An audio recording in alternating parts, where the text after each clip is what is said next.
Welcome to Simplified UPSC by PPP, where we listen, learn, and grow together. Welcome to the August 2025 monthly Current Affairs Masterclass, your one-stop solution for UPSC CSE preparation, brought to you by Simplified UPSC by PPP. In this series, we don't just read the news, we decode it for the civil services exam. We'll be linking every topic, to the GS syllabus, prelims, facts, and mains answer writing angles. Exactly. And before we begin, just a small request from our side. If our work is helping you in your UPSC journey, and if you are capable, please consider clicking that join button to become a paid member on YouTube. Your support, it really does power this whole initiative. It truly does. A massive shout out to our existing members. You are the real heroes behind these detailed lectures. Absolutely. And for everyone listening, please like this video and comment UPSC 2026 if you're aiming for that next attempt. Now let's start with GS Paper 1. Okay, so we're not just here for, a simple news briefing. Fine, not a headline summary. The news cycle today is, well, it's a fire hose. It is, and the goal is to move past that headline and really extract the fundamental principles that govern global affairs and domestic policy. Yeah, foundational knowledge. Precisely. The sources you've shared are incredibly diverse. We're talking about the revolutionary legacy of Bengali women, the terrifying physics of high-altitude climate threats, and the complexities of constitutional concepts like the Ninth Schedule. It's a huge range. So our deep dive today is dedicated to connecting these seemingly isolated facts into comprehensive, actionable knowledge. Okay, let's unpack this. We're going to be tracing lines from the sacrifices of early 20th century freedom fighters all the way to the cutting edge of India's missile defense. And we'll examine the institutional capacity, or sometimes the lack thereof, to handle crises. Both the sudden ones, like a cloudburst, and the slow, chronic ones, like water contamination. A great way to put it. So we'll start our journey by anchoring ourselves in history, specifically with the foundational architects of independence, who, I think we can agree, often get criminally relegated to the footnotes. We really must set the historical stage with precision here. When we examine the Indian freedom struggle, especially that revolutionary phase in Bengal, the sources compel us to recognize what's called a dual struggle. A dual struggle, meaning? Meaning these women were not just fighting the British Raj, they were simultaneously fighting the deeply entrenched patriarchy and societal constraints of their own time. That dual oppression makes their achievements just exponentially more profound, doesn't it? It does. The recent editorial we analyzed correctly stressed that these women were foundational architects, not simply helpers or, auxiliaries waiting on the sidelines. They were active participants. In every dimension of the movement. We're talking education, covert organizing, literature, and critically armed resistance. This multidimensional fight is really personified by Pritilata Waddedar, isn't it? Absolutely. Born in 1911, her life lasted only 21 years, but the force of her ideology, it reverberates even today. She was a key lieutenant of Surya Sen, who is known as Mr. And she's most famous for leading an incredibly audacious armed attack in 1932. What was the target? The target was the infamous European club in Chittagong. And that club wasn't just some social venue, was it? It was a potent symbol of racial apartheid. A very potent symbol. It famously bore a sign. Dogs and Indians not allowed. I mean, the sheer arrogance of it. Exactly. So to lead an armed assault on that specific location was a direct, calculated rejection of colonial arrogance and discrimination.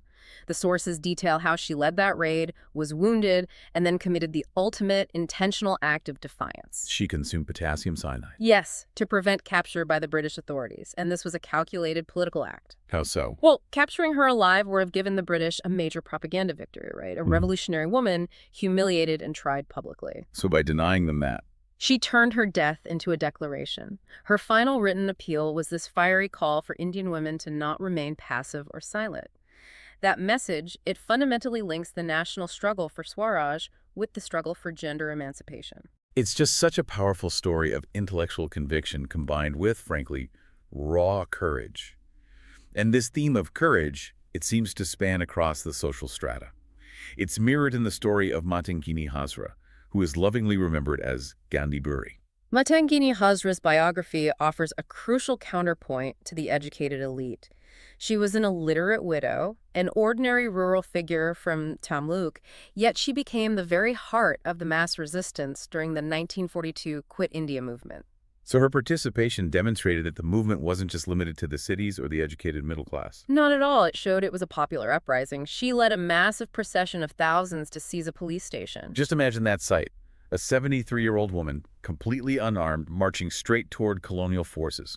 The audacity is just staggering. It is, and the record states she was shot by the police, yet she kept advancing, chanting Vandem Mataram. Even after being shot. Yes, until she finally collapsed and died, holding the tricolor flag aloft. What an incredible act of defiance. Her martyrdom served two crucial functions. First, it catalyzed popular resistance in rural Bengal. And second, it forced the recognition that the freedom struggle required the full participation of all citizens, regardless of class, caste, or literacy. So, their collective actions, from Pritilata's covert operations to Matangini's grassroots defiance, they irrevocably challenged that notion of women as just being mere auxiliaries. And in doing so, they lead the ideological groundwork for later feminist movements advocating for gender justice and political equality in independent India. Okay, so moving from the nonviolent and popular movements, let's turn to the path of organized revolutionary action. The sources remind us that a pretty significant ideological current felt that, well, nonviolent protests were just insufficient against the might of the British Empire. Right, which led to direct confrontation. And this brings us to a major centenary focus, the Kakori conspiracy case of 1925. The Kakori incident wasn't an isolated event. It was a political statement.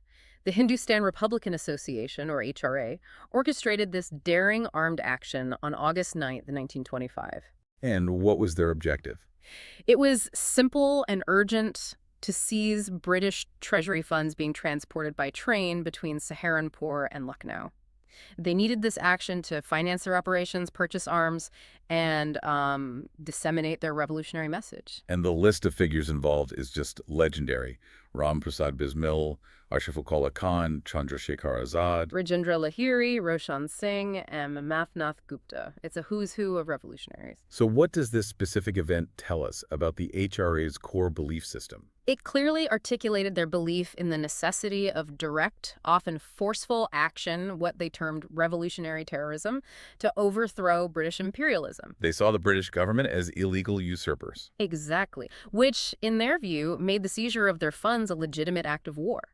This move reflected a profound shift toward radicalization among a section of the youth who had become, disillusioned with the pace and perceived inadequacy of moderate political methods. In their sacrifice, their trial, it really transformed them from political activists into martyrs, didn't it? It did. It inspired subsequent revolutionary efforts all across North India. Okay, so from martyrs of the arms struggle, let's transition to the foundational architects who shaped modern Indian society through deep social and political reform. And we have to start with Jyotirao Phule, a towering figure whose legacy is fundamentally tied to social justice. And dismantling these deeply embedded caste and gender hierarchies. Phule wasn't just a theorist, though. He was an unparalleled implementer of reform. Absolutely. He challenged the status quo not just through his writings, but through his life choices. He was born into the Mali caste, so he experienced the sting of caste-based discrimination firsthand. What's crucial is his pioneering recognition that education was the most powerful tool for emancipation. The evidence is tangible. In 1848, he performed a truly monumental feat by opening India's first school for girls in Pune. Which was radical enough for the time. Radical enough, but he took it further. He ensured his wife, Savitribai Phule, was educated. She then stepped forward to become India's first female teacher. So this collaborative dedication really defined his mission. You can't separate caste equality from gender justice. Their synergy was the engine of the early reform movement. And Phule's institutional contribution, the Satya Shodak Samaj, founded in 1873, was explicitly designed to combat Brahmanical dominance, promote rationalism, and empower the depressed classes. And he also undertook these very powerful symbolic physical acts, right? Yes. Think about it. He symbolically opened his private well to people of all castes. It was a profound, simple statement challenging the ritual purity laws that dictated all of social life. His literary contribution, Gulamgiri, which was published in 1873, also had a global resonance. Absolutely. The title translates to slavery, and in it, he drew a stark, powerful comparison between the systematic oppression of the Shudras and Ati-Shudras in India and the racial slavery experienced by Black Americans. So by linking the caste system to these global structures of oppression, he provided a universal language for challenging local injustice. Which cemented his place as a visionary for human rights, well ahead of the curve. From the social visionary, we move to the political realist and master integrator, Sardar Vallabha Patel, the Iron Man of India. His contributions spanned everything from grassroots mobilization during the freedom struggle right through to the complex, grueling task of nation building. He was arguably the greatest organizational force within the Congress. I think that's fair to say. Before independence, his leadership in the Kheda and Bardoli Satyagrahas demonstrated his unparalleled ability to mobilize rural populations and unify disparate social groups against unjust British land revenue policies. Bardoli in particular really solidified his reputation for unwavering resolve and strategic negotiation. It did. But his definitive, non-negotiable legacy lies in the post-independence era. The integration of the 562 princely states. Exactly. We often state that fact, but the sheer magnitude of the task is often glossed over. He had to consolidate a patchwork quilt of semi-autonomous territories into a single, cohesive nation, Reducing them to just 26 administrative units. It required a unique political genius. He employed the famous carrot and stick approach, using persuasion, offering privy purses, and special privileges. That was the carrot. While simultaneously deploying the threat of force or economic blockade where necessary, the stick. Precisely. Hyderabad and Junagadh stand out as high-stakes examples where his political will, combined with administrative clarity, prevented the balkanization of the country. This monumental act of statecraft, executed primarily through his diplomatic skill and the backing of V.P. Menon, fundamentally defined the geographical and territorial integrity of modern India. It absolutely did. We must also address Lokmanya Bal Gangadhar Tilak, often referred to by the British as the father of Indian unrest. A title he probably wore with pride. I would imagine so. He moved the concept of Swaraj self-rule out of intellectual drawing rooms and onto the streets, transforming it into a non-negotiable mass demand. His famous slogan, "Swaraj is my birthright and I shall have it," became the clarion call for assertive nationalism. And Tilak was astute enough to realize that political goals required cultural scaffolding. Right. He pioneered the use of traditional institutions and festivals for mass political mobilization. He revived and popularized the Ganesh Utsav in 1893 and also Shivaji Jayanti. Now, this was incredibly effective in fostering a sense of Hindu unity and cultural pride to counter colonial narratives. But does the source material address the potential downside to this strategy? That's a critical question. I mean, did focusing on these specific religious symbols create unintended fault lines, or perhaps alienate non-Hindu communities within the broader nationalist movement? That is a critical interrogation of the sources. While the material emphasizes that Tilak's intent was fostering unity against the British and transforming private worship into public political platforms, historians do acknowledge that this strategy, however successful for mobilization, laid certain foundations for future communal tensions. So it was a double-edged sword. In some ways, it signaled a subtle shift away from the purely secular political methods preferred by earlier moderates. Tilak's political stance was rooted in cultural nationalism, which is a powerful engine that unfortunately carried the seeds of division. That's a complexity we have to acknowledge. And his political methods were definitely direct. He led the extremist phase of Congress alongside Lala Lajpat Rai and Bipin Chandra Pal, the famous Lal Bal Pal trio. And this assertiveness directly clashed with the more cautious methods of the moderates, culminating in the major Surat split of the Congress in 1907. His commitment to direct action also frequently landed him in legal trouble. All the time. His journalism in Marathi papers like Khazari was fiery and fiercely anti-colonial, which led to repeated sedition charges and long imprisonments. And even while he was incarcerated in Mandalay, he wrote Gita Rahasya. Yes, a scholarly interpretation of the Bhagavad Gita that emphasized the philosophy of karma yoga, or detached action, a powerful intellectual justification for the revolutionary paths he championed. That gives us a formidable foundational layer in history, spanning social reform, political integration, and revolutionary action. Now, we're going to make a profound pivot to modern geographical and environmental crises. Exactly. Shifting from the actions of human architects to the immense physical stresses threatening the nation they built. We're going to start with the terrifying reality of cloudbursts.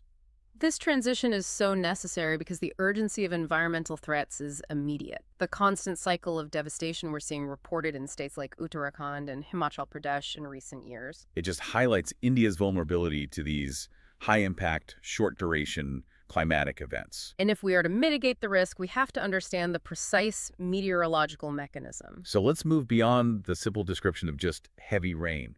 How exactly does the mechanism of rapid condensation lead to what we call a cloudburst? Okay, so it begins with the development of these colossal, moisture-laden cumulonimbus clouds, often triggered by what's called orographic lifting in hilly terrains. Orographic lifting, meaning the air is forced upwards by the mountains. Precisely. And inside these storm clouds, you have incredibly powerful, sustained vertical air currents, the updrafts. These updrafts are so strong, they actually defy gravity, suspending massive amounts of water droplets and ice crystals far above the typical freezing level, which delays precipitation. So the cloud is essentially accumulating water far beyond its normal capacity. It's holding the moisture aloft like a balloon that's been overfilled. That's a perfect analogy. The collapse occurs when the updrafts suddenly weaken, or when the sheer weight of the accumulated moisture, or sometimes changes in wind, sheer overwhelms that lifting force. And when that suspension mechanism fails. The entire accumulated mass of water collapses rapidly. The result is torrential rain falling at rates exceeding 100 millimeters per hour. 100 millimeters per hour. That's an incredible amount of water. And it's geographically limited. We're talking 10 to 30 square kilometers. Temporally limited, so it's under an hour. That concentration is what creates catastrophic flash flooding, landslides, and debris flows. The climate change angle here isn't just theoretical, is it? It's fundamental to the physics. Why are cloudbursts becoming more frequent and more intense? Because the atmosphere has become, for lack of a better term, thirstier and wetter. Basic physics dictates that for every 1 degree C rise in global temperature, the atmosphere can hold approximately 7% more water vapor. So warmer air means there's significantly more moisture available to be sucked up by those strong updrafts. Yes, amplifying the potential intensity of the eventual rainfall collapse.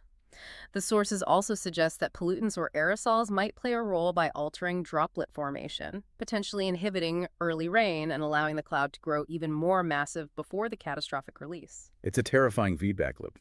But given the destructive power and the high fatalities, why is prediction, especially in mountain regions, still a major weakness? The challenge is inherent in the phenomenon itself. We're dealing with events that are tiny in spatial scale and extremely brief in duration. So standard weather models can't see them. They're often run at resolutions that are too coarse to capture a 10 square kilometer event.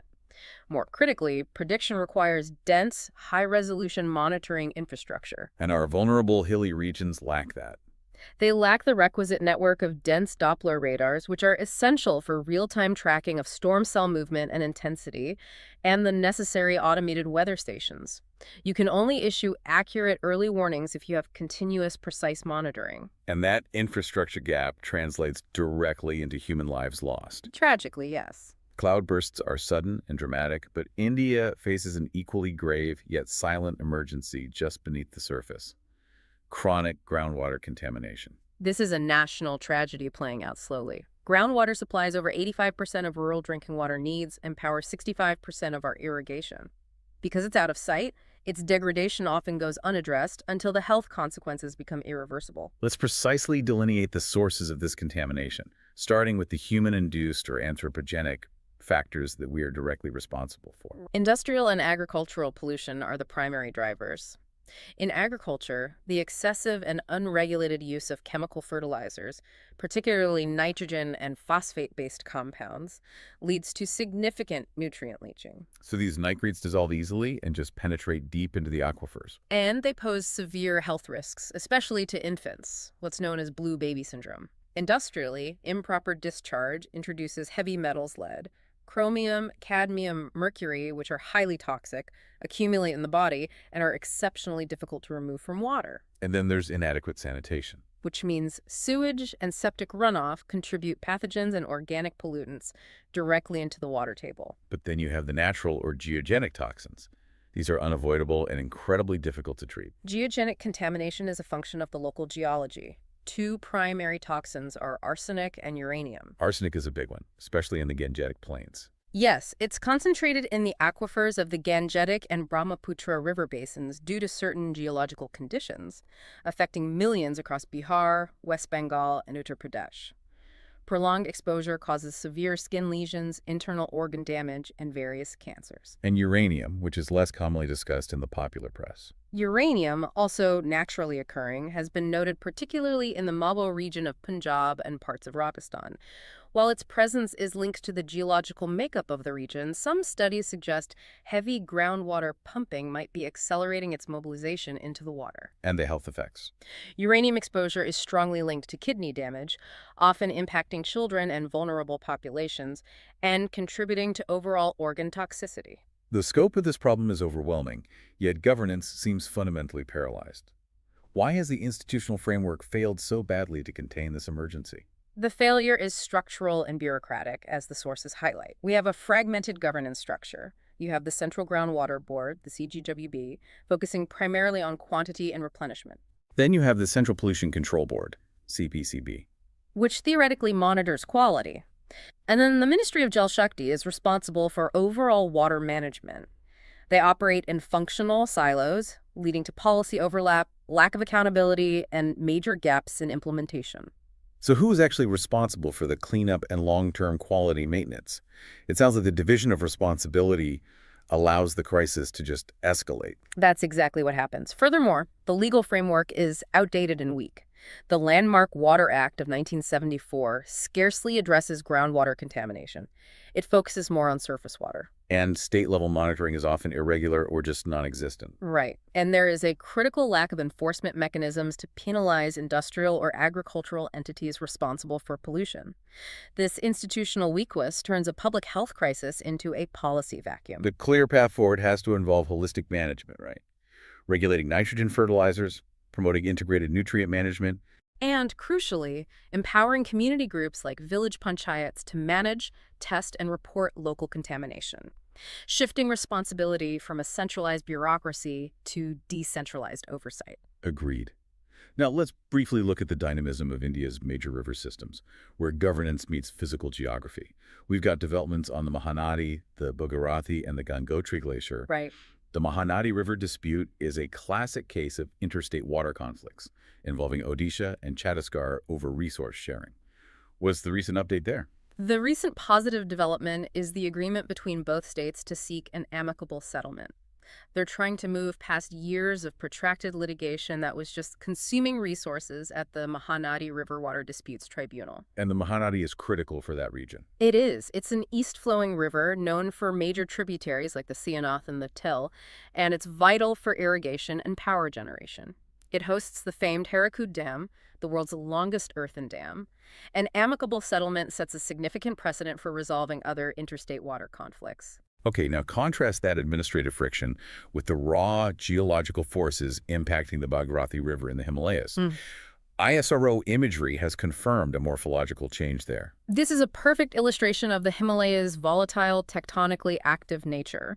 Recent satellite imagery from ISRO confirmed that a flash flood event in Dharauli, Uttarakhand, was so energetic that it permanently altered the Bhagirathi's course. Permanently altered it. Yes. Specifically, the flood forced its tributary, the Kirgad, back into an older, abandoned river channel. This high-energy event demonstrates how quickly geographical features can be reshaped in this fragile zone, making infrastructure planning and disaster preparedness exponentially more challenging. And underlying all this water stress is the decline of the source itself, the Gangotri Glacier. The data is alarming. A recent study confirmed that the Gangotri Glacier system, the largest glacier in the Garhwal Himalayas and the source of the Bhagirathi, has lost approximately 10% of its snowmelt flow between 1980 and 2020. A 10% loss in 40 years. This measurable, accelerating decline in output has profound implications for downstream water security and is perhaps the clearest climate indicator mentioned in the sources. That shifts our focus now squarely to governance and constitutional debates, GS Paper 2 territory. And we are tackling one of the most polarizing and complex provisions in Indian law, the Ninth Schedule. The big question being, has this provision, which began as a shield for social justice, now become a sword for legislative overreach? It is essential to start with the historical context, right? Absolutely. The Ninth Schedule was introduced via the first constitutional amendment in 1951. Its primary noble historical rationale was to safeguard land reform laws, the foundational tool for implementing social justice and the directive principles. And this was necessary because courts, like the Patna High Court in 1951, were using fundamental rights, particularly the right to property, to strike down these agrarian reforms. Exactly. So initially, any law placed under the Ninth Schedule was deemed immune from judicial review on the grounds that it violated fundamental rights.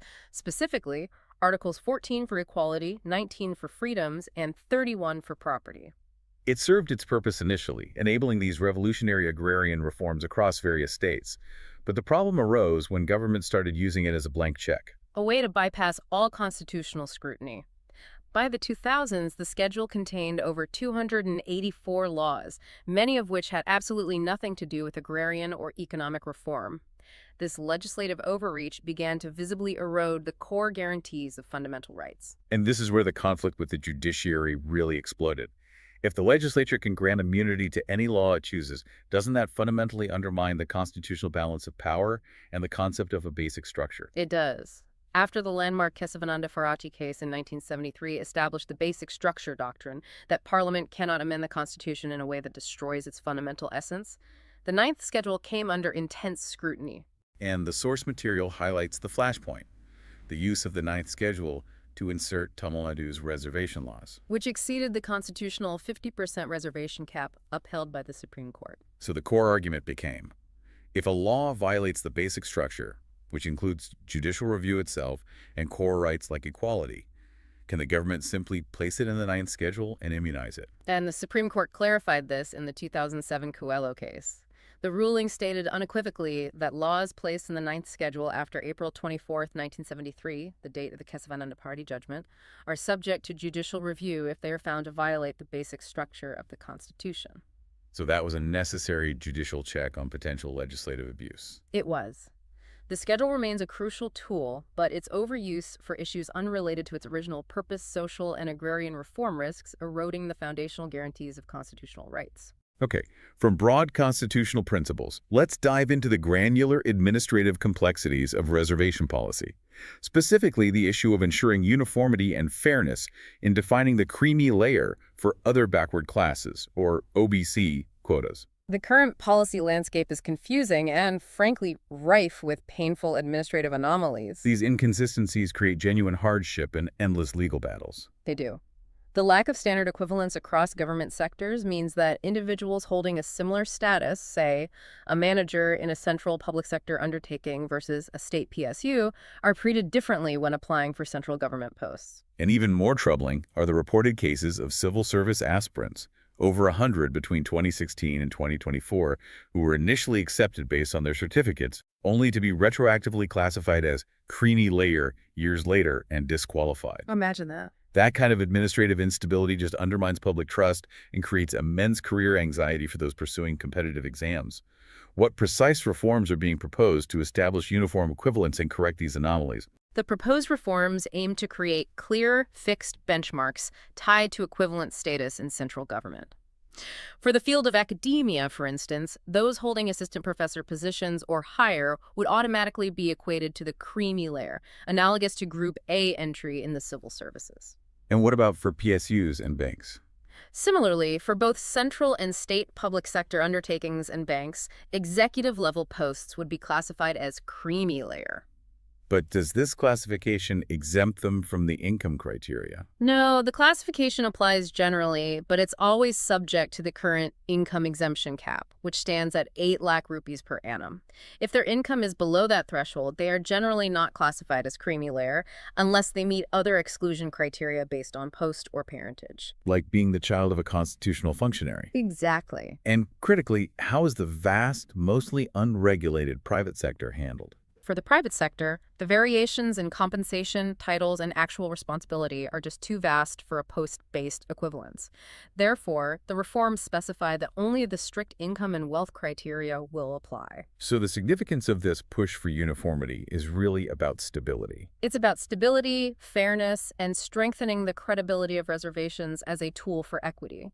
It reduces litigation and helps ensure that the benefits reach the most deserving, non-creamy layer citizens. Now we pivot to a massive debate concerning the integrity of our democratic processes. electoral rolls, migrant citizens, and data transparency. Concerns have been raised by opposition groups and civil society researchers about some profound anomalies in voter registration. Yes, and the issues flagged go way beyond simple clerical errors. They suggest potential systematic manipulation. What specifically are they pointing to? Researchers point to the registration of fictitious or unverifiable addresses. More alarming are the bulk voters anomalies. Instances where a single small residence, sometimes a single room, is registered as the address for dozens of unrelated voters. How many are we talking about? In some extreme cases cited in the sources, up to 80 voters from different families at one address. Logistically, that's just not possible for a genuine residential address. It raises profound questions about potential voter fraud and identity misuse. Additionally, there are anomalies involving commercial premises registered as residential addresses. The sources cited the astonishing example of a commercial brewery address that was registered with 68 individual voters. A brewery. Yes. And these findings are critically important because in tightly contested assembly elections, the number of these disputed entries can exceed the eventual margin of victory, directly impacting the election outcome. So civil society's proposed solution to combat this is digital transparency. They're demanding the Election Commission provide machine-readable, searchable electoral rolls. Why did the EC stop providing these easily searchable text-based formats? The Election Commission's rationale, which was particularly formalized post-2018, is rooted in national security and data privacy concerns. So they're worried about misuse. They argue that providing machine-readable rolls risks mass data scraping, leading to potential misuse by foreign entities for surveillance, voter profiling, and targeted political manipulation, a significant concern in the age of global interference. And their argument is that by only providing image-based PDFs, they safeguard individual voter identity. And curb the potential for misuse. Yes. Was this stance backed by a legal precedent? Yes, partially. The Supreme Court, in cases like Kamal Nath versus the EC, declined to compel the EC to share the text-based rolls, acknowledging the validity of the EC's data security arguments. It represents a classic governance trade-off, doesn't it? The need for absolute electoral transparency versus the imperative of protecting citizens' personal data and preventing foreign interference. A very difficult balance to strike. So if machine-readable rolls are off the table for security reasons, what is the accepted path ahead to ensure integrity while respecting privacy? Well, the way ahead requires systemic innovation. There must be stronger legal reforms, including significantly stricter penalties for proven voter fraud under the Representation of the People Act, 1951. And what about audits? Digital transparency should be complemented by mandatory independent third-party audits of the electoral rolls to identify systemic duplication and errors. And for the future, technology integration, specifically exploring secure, transparent, blockchain-based systems, is being discussed as a means to create tamper-proof, auditable, and secure electoral records. Something to boost public confidence. Exactly. That sets the stage for our final section, bridging governance, technology, and security on the global stage, geopolitics, and strategic deterrence. We begin with the alarming collapse of global arms control architecture. Specifically marking the official end of the Intermediate Range Nuclear Forces, or INF, treaty. The news of Russia's formal declaration of withdrawal from the INF treaty is arguably the most significant blow to post-Cold War security stability in recent memory. It's a huge deal. Russia cited Western missile deployments, particularly in Europe, as a direct existential threat, using this as the justification to terminate the agreement. Let's just remind our listeners of its importance. What exactly was the scope of the INF Treaty, which was signed by the U.S. and the Soviet Union back in 1987? The INF Treaty was revolutionary. It was designed to eliminate an entire class of nuclear and conventional weapons. All ground-launched ballistic and cruise missiles with a range bracket between 500 and 5,500 kilometers. And that specific intermediate range was so crucial because missiles in that category could reach major European cities in minutes, dramatically increasing the risk of escalation during a crisis. It was a monumental achievement in arms control. Historically, its significance is immense. It was the first treaty to mandate the global elimination, verification, and destruction of an entire class of nuclear and conventional missiles. Its termination marks the end of an era of managed strategic competition. So the withdrawal essentially clears the way for both the U.S. and Russia. And potentially China, which was never a signatory, to develop and deploy these intermediate-range systems. It's ushering in a new, destabilized phase of missile competition, particularly in Asia and Europe. Against this backdrop of fracturing global arms control, India's strategic deterrence capability continues its indigenous development at a rapid pace. Let's focus on the successful test fire of the Agni-V missile. The successful test fire of the Agni-V confirmed India's status as a formidable nuclear power. It's classified domestically as an intermediate-range ballistic missile, a three-stage, solid-fueled system. Critically, its reported range of 5,000 to 5,500 kilometers places it firmly within the Intercontinental Ballistic Missile, or ICBM class, according to standard international definition. What does that range mean strategically for India's sphere of deterrence? It means comprehensive coverage. The Agni-V's reach ensures that all of Asia, including the northernmost parts of China and significant parts of Europe and Africa, are covered by India's strategic deterrent. Which is essential for maintaining minimum credible deterrence. Absolutely. Furthermore, the sources explicitly mentioned that the test validated its multiple independently targetable re-entry vehicle, or MIRV, capability. That MIRV capability is a huge technological leap, right? Yeah. What is the strategic force multiplier effect of MIRV? It's a game changer. MIRV allows a single missile to carry multiple nuclear warheads, each of which can be aimed at a different target. So it vastly increases the destructive potential and survivability of the Indian deterrent force. It does. It allows for the neutralization of multiple targets with one launch and ensures that even if an adversary successfully intercepts a few incoming missiles, the remaining warheads still reach their targets. It fundamentally strengthens India's second strike capability and strategic credibility. Beyond the warhead technology, the Agni-V also employs a canisterized launch system. Why is that specific feature so important for a nuclear deterrent? Canisterization means the missile is stored, transported, and launched directly from a hermetically sealed container. This system offers dual strategic advantages. First, it greatly enhances survivability, Because it can be road or rail mobile. making it much harder for an adversary to locate and target in a first strike. Second, it allows for faster deployment and a longer shelf life, as the missile is protected from external atmospheric conditions. It's a key technology for hardening India's strategic deterrent force. And alongside offensive deterrence, India is also strengthening its defensive posture. Notably with the maiden flight test of the Integrated Air Defense Weapon System, or IADWS. The IADWS test off the coast of Odisha marks a crucial step toward establishing a robust, multi-layered air defense shield. The modern threat environment is highly complex. You're dealing with everything from low-flying cruise missiles to high-speed ballistic and even hypersonic weapons. And the IADWS is designed to counter all of that. It's designed to integrate and coordinate various surface-to-air missile systems, radars, and command centers to provide comprehensive coverage and interception capability against all these threats. We also saw major progress in naval power with the commissioning of INS Mumbai. What makes this new destroyer so significant? INS Mumbai is the fifth ship of the Visakhapatnam-class destroyers, designated Project 15B. It represents a massive leap in indigenous capability. It's built by Mazagon Dock Shipbuilders Limited and incorporates significant stealth features designed to reduce its radar cross-section. Making it difficult for enemy surveillance to track. Exactly. Its motto, Adrusham Ajayam Invisible and Invincible, underscores its technological focus. And the weapons suite on board is entirely cutting-edge and mostly indigenous, I understand. Precisely. It boasts the indigenous BrahMos supersonic cruise missiles, the long-range surface-to-air missile system, also known as Barak 8 for fleet air defense, the sophisticated Hamsa NG sonar, and the advanced Shakti electronic warfare suite. So the commissioning of ships like INS Mumbai ensures that India's Navy retains regional dominance. And the capacity for blue water operations, yes. Finally, let's look at India's expanding role in global security architecture through joint military exercises. We see participation in Exercise Bright Star 2025 in Egypt and the broadening of Super Garuda Shield 2025.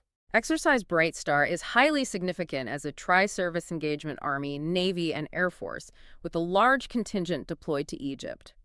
This exercise is critical for improving interoperability with key partners in the Middle East and Africa. And for building strategic influence in a vital trade corridor. Correct.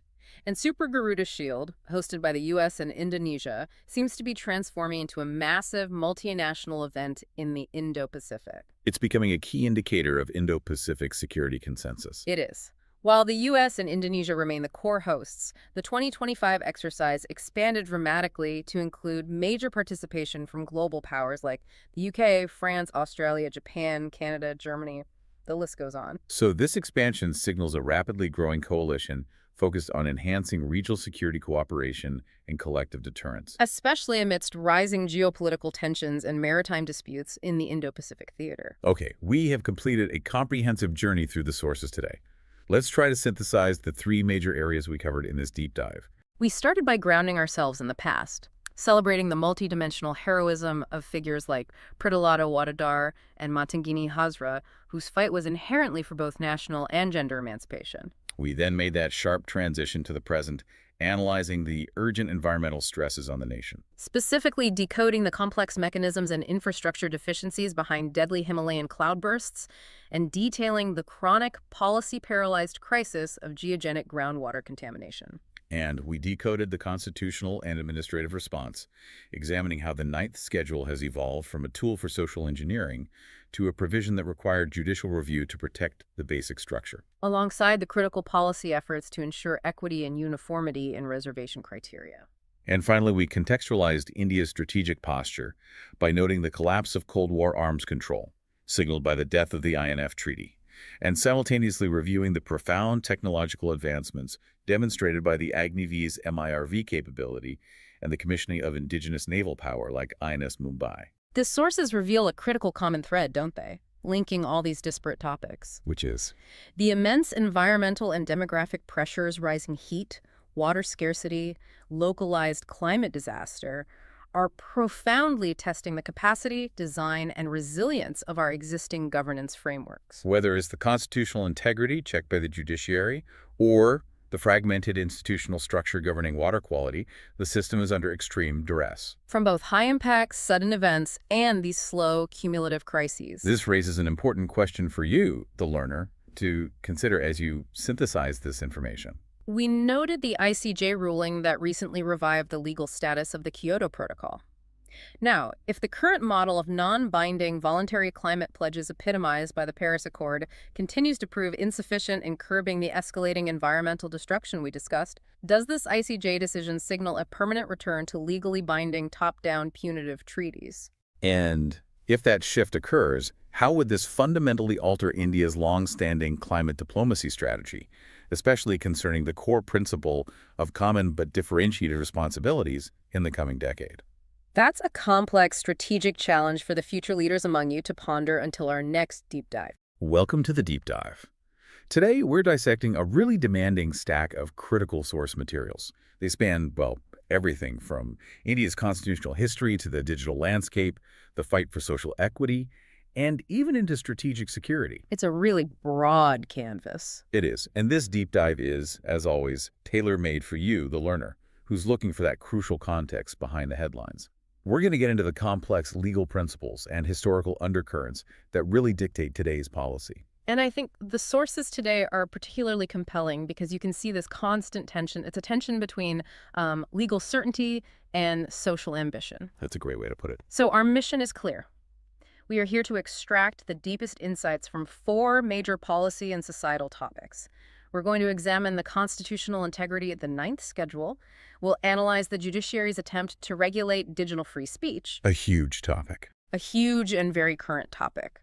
Then we'll look closely at institutional credibility and some equity reforms. And finally, give some overdue credit to the unsung heroes of the freedom struggle.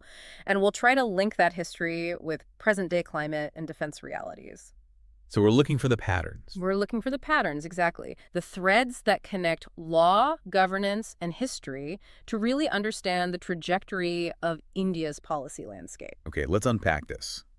And we're starting right where the young republic began flexing its constitutional muscles, specifically with what was, I guess, intended to be a shield for land reform, but quickly became a source of major legal friction, the Ninth Schedule. We have to start at the foundation. So the Ninth Schedule was introduced by the first constitutional amendment. This was in 1951, so barely a year after the Constitution even came into effect. So right away. Immediately. And it wasn't some arbitrary addition. It was a response to a genuine, immediate crisis. The judiciary, which was quite concerned with fundamental property rights at the time, was striking down key pieces of agrarian reform legislation. Right, I remember the sources mentioning the Patna High Court invalidating Bihar's land reform measures That was a big trigger, wasn't it? It was the main trigger. So the rationale was purely socioeconomic. It was a political necessity. The government, led by Prime Minister Nehru, felt that the directive principles of state policy, these ideals of social justice and agrarian equity, were being completely stalled. Stalled by the courts, who were prioritizing individual property rights over these broader societal goals. Precisely. So the Ninth Schedule was created to essentially give those land reform laws blanket immunity from judicial review. It was a very powerful, equity-oriented move designed to align state action with this urgent need for social justice in a brand new nation. A way to cut through the legal red tape to get reforms done. To remove the institutional roadblocks to what was, at the time, revolutionary land distribution. The schedule was deemed absolutely necessary to move the country forward toward its socialist goals. Okay, but here's where it starts to get tricky. Because this essential, original justification, it begins to morph into something else entirely. It really does. What started as this constitutional shield for agrarian reforms quickly became, as the sources clearly document, this massive, very tempting tool for legislative overreach. When you say massive, you really mean it. The sources show that by the early 2000s, this schedule wasn't just protecting a few land laws. It contained well over 284 laws. An incredible number. And critically, many of them had absolutely nothing to do with agrarian reform. It seems like if a legislature wanted to pass a controversial law, maybe a politically expedient one, but they suspected it might violate fundamental rights. You just put it in the Ninth Schedule. You just stick it in there. It became a legislative bypass to any kind of constitutional scrutiny. And this expansion, it naturally created recurring constitutional friction. The core challenge it presents is the potential for the systemic erosion of citizens' fundamental rights. We're talking specifically about Article 14, which is equality. Article 19, freedoms. And Article 21, the right to life and liberty. Because these laws were granted this blanket immunity, they could effectively sidestep the fundamental guarantees provided to every single citizen. It really does sound like a recipe for legislative tyranny. So how did the judiciary respond to this? This was a clear attempt to kind of neuter its power of review. Well, that brings us to the most critical legal check we have, the basic structure doctrine. Now, the concept itself emerged back in 1973 with the landmark Kesavananda Bharati judgment. A case every law student knows. Absolutely. And that case stipulated that Parliament cannot alter the basic structure of the Constitution. But the full force against the Ninth Schedule, that came much, much later. The decisive moment was the I.R. Coelho v. State of Tamil Nadu judgment in 2007. Okay, so tell us what the Coelho ruling specifically decided, because it seems like it fundamentally altered the status of the Ninth Schedule. It changed the game. It completely changed the game. The 2007 Coelho judgment clarified that any law placed under the Ninth Schedule after April 24th, 1973, and that date is key. That's the date of the Kesavananda Bharati ruling. Exactly.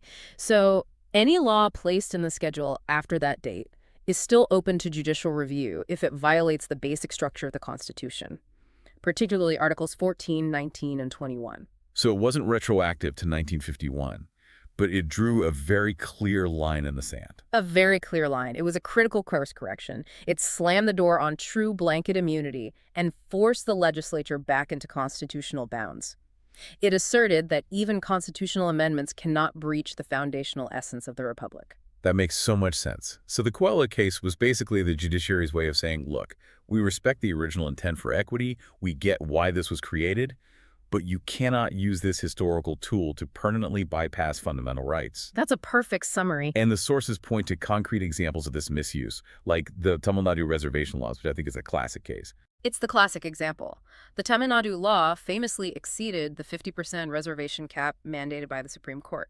So, by placing it in the Ninth Schedule, the government attempted to immunize it from judicial review, even though it raised these really serious questions about the equality principle under Article 14.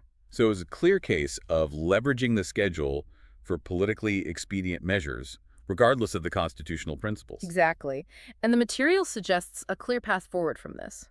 While the Ninth Schedule enabled crucial early social justice reforms, its future use has to be extremely narrow, extremely restrained, and consistently judged against the basic structure doctrine to preserve our fundamental guarantees. That strong precedent really sets the stage for the next arena of constitutional friction, which is the digital world. Let's pivot from historical land laws to the most contemporary battleground regulating free speech online. A much messier battlefield. Absolutely. We're now looking at the Supreme Court's directive on social media conduct guidelines. The core conflict is ancient, but the scale is just unprecedented. How do we balance the fundamental right to free speech, Article 19.1, against the need for reasonable restrictions under Article 19.2? And the digital ecosystem just magnifies everything. It magnifies the speed and the impact of both good expression and, of course, potential harm. So what's the court's take here? The court is clearly grappling with the viral nature of the internet, the speed, the anonymity. It all dramatically increases the potential for immediate and lasting harm, both to individuals and to public order. Right. So the SV sources acknowledge that free speech, creativity, humor, dissent, all of this is vital for a democracy. But, and this is the key point, they stressed that this freedom is definitively not absolute. It cannot infringe on the dignity of others. And what's fascinating here is that the court explicitly brought up humor. That's a really subjective domain to try and regulate. It is, and they're trying to draw a very fine distinction between protected speech and prohibited speech. They observed that humor is essential for a thriving society, but they noted it should not cross into prohibited speech. But how do you even define that? The difficulty lies in that definition. Right. Of course. In a society as diverse as India, what one community considers satire or irony, another may see as deeply offensive hate speech or character assassination. The line the court is trying to protect is where expression, even if it's humor, ceases to contribute to democratic dialogue and actively starts damaging the constitutional goals of inclusivity and equality. And who is most often damaged by this kind of unchecked digital speech? Who are they trying to protect? The guidelines framework, the sources say, must prioritize the protection of vulnerable groups. This is a key insight. We're talking about persons with disabilities, women, children, minorities, senior citizens. The court recognizes that insensitive speech, especially when it goes viral, directly damages the constitutional project of dignity and equality. So it shifts the burden of protection onto the framework itself, rather than just expecting vulnerable groups to grow a thicker skin or just ignore the abuse. Exactly. It's an institutional responsibility. Okay, I think we need a bit of an ELI 5 moment here on the regulatory mechanism. Explain it like I'm 5. Because given this complexity, isn't mandating penalties just going to result in massive over-censorship? Won't that make these rules totally unenforceable on global platforms? That is the central challenge, and it's an excellent point. The court recognizes the danger of a rigid, top-down approach. Their framework mandate is highly procedural for that reason. It demands a consultative process. So they're not just writing the rules themselves? No, absolutely not. The rules must be drafted in consultation with critical stakeholders, and they explicitly mention the News Broadcasting Standards Authority, the NBSA. Which is a self-regulatory body run by the news broadcasters themselves. Correct. And consulting them is crucial because they already have experience managing complex editorial and ethical standards. They've been in these weeds for a while. So the goal is a model that merges that self-regulation expertise with some statutory weight. Precisely. The mandate requires a forward-looking, flexible framework that avoids the kind of knee-jerk reaction legislation you mentioned. And crucially, the Supreme Court states that violations must attract specified, proportionate penalties. Proportionate is the key word there. It's everything. It aims for a graded response, maybe a fine, maybe a temporary ban or content removal, rather than immediate crushing censorship. It's about ensuring accountability without completely stifling genuine free expression. And what about the commercialization of speech? That adds another layer of responsibility, right? Influencers, for example. It absolutely does. The sources highlight that monetized content carries added responsibility because it's not just casual speech, it's a business model built on reach and impact. The speed and virality just increase the potential for rapid, widespread harm. So this directive is really an attempt to balance constitutional freedoms with the responsibility that comes with amplified commercialized speech. Yes, it's setting a precedent for codified standards on community sensitivities online. The struggle to define these boundaries is constant, but this is a major step. It really is. Okay, let's shift our attention from the digital world to how integrity is maintained within the foundational mechanisms of governance itself.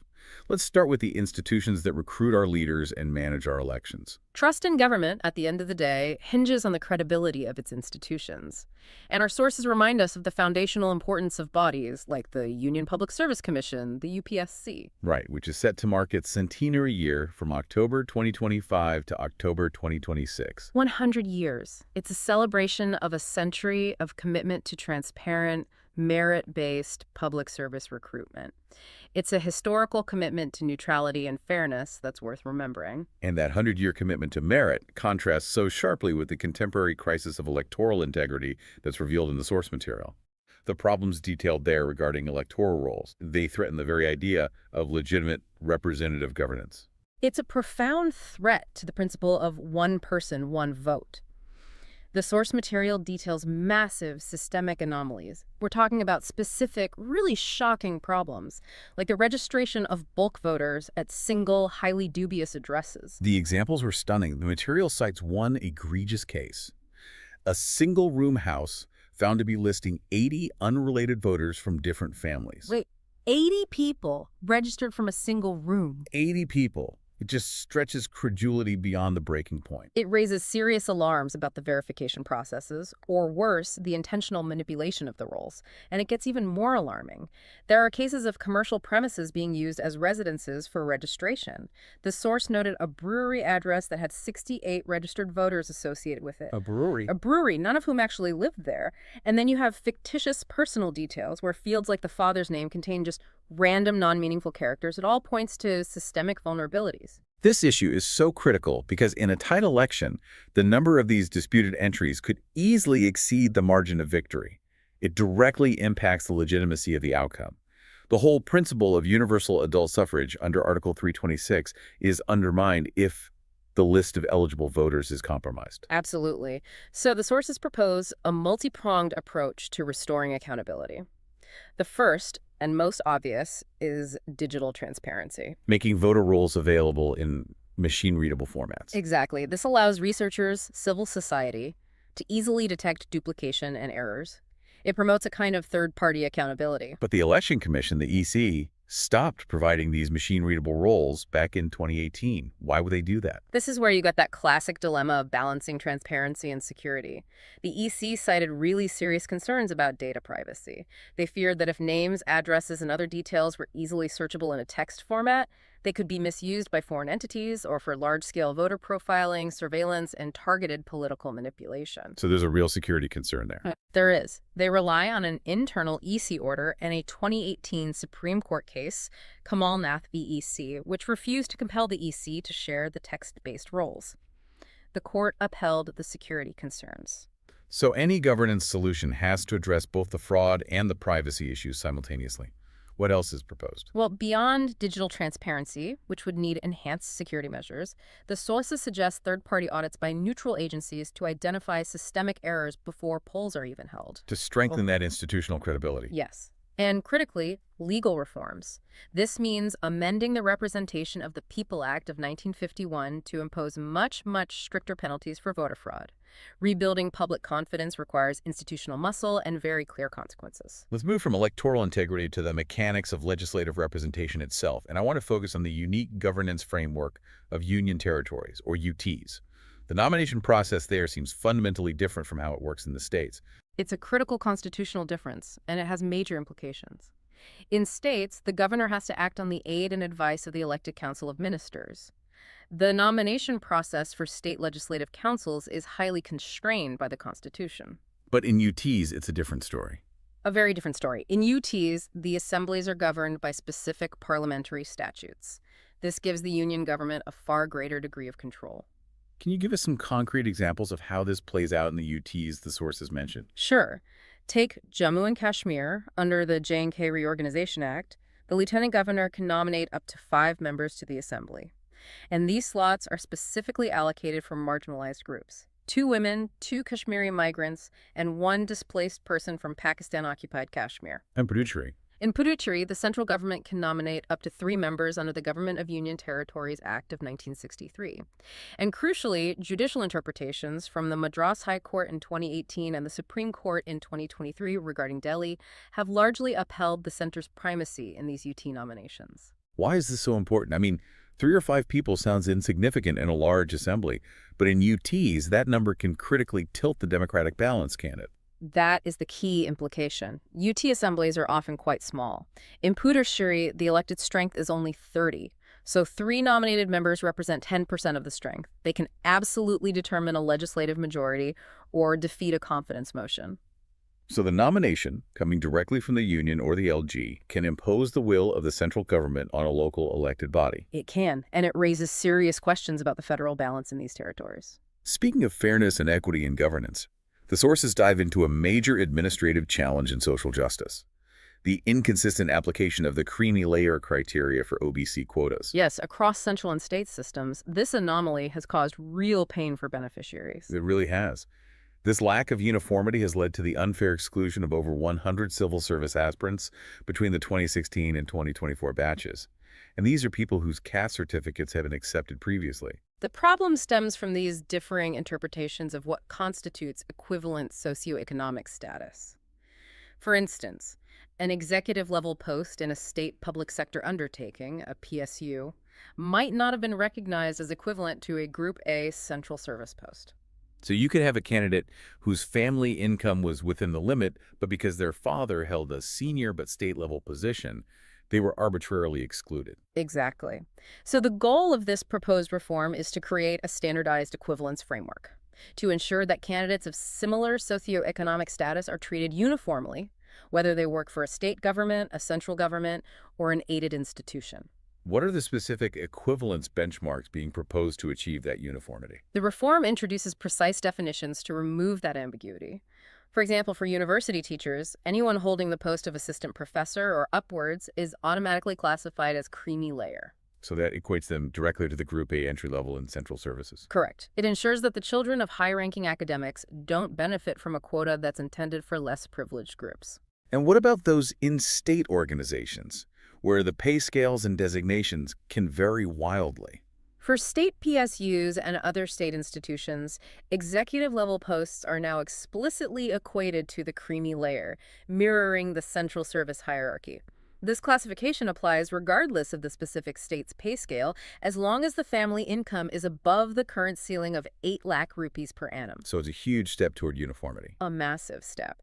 And it also mandates that staff in government-aided institutions must now follow the service conditions and pay equivalents of central or state government for classification purposes. It's interesting that the private sector is exempted from this positional equivalence. Why make that distinction? Well, the sources explain that because of the vast and non-standardized variation in roles, responsibilities, and pay scales in the private sector, it would be almost impossible to apply a consistent positional equivalence. It would be an administrative nightmare. So for private sector employees, it's just the income or wealth criteria that applies, not the job title.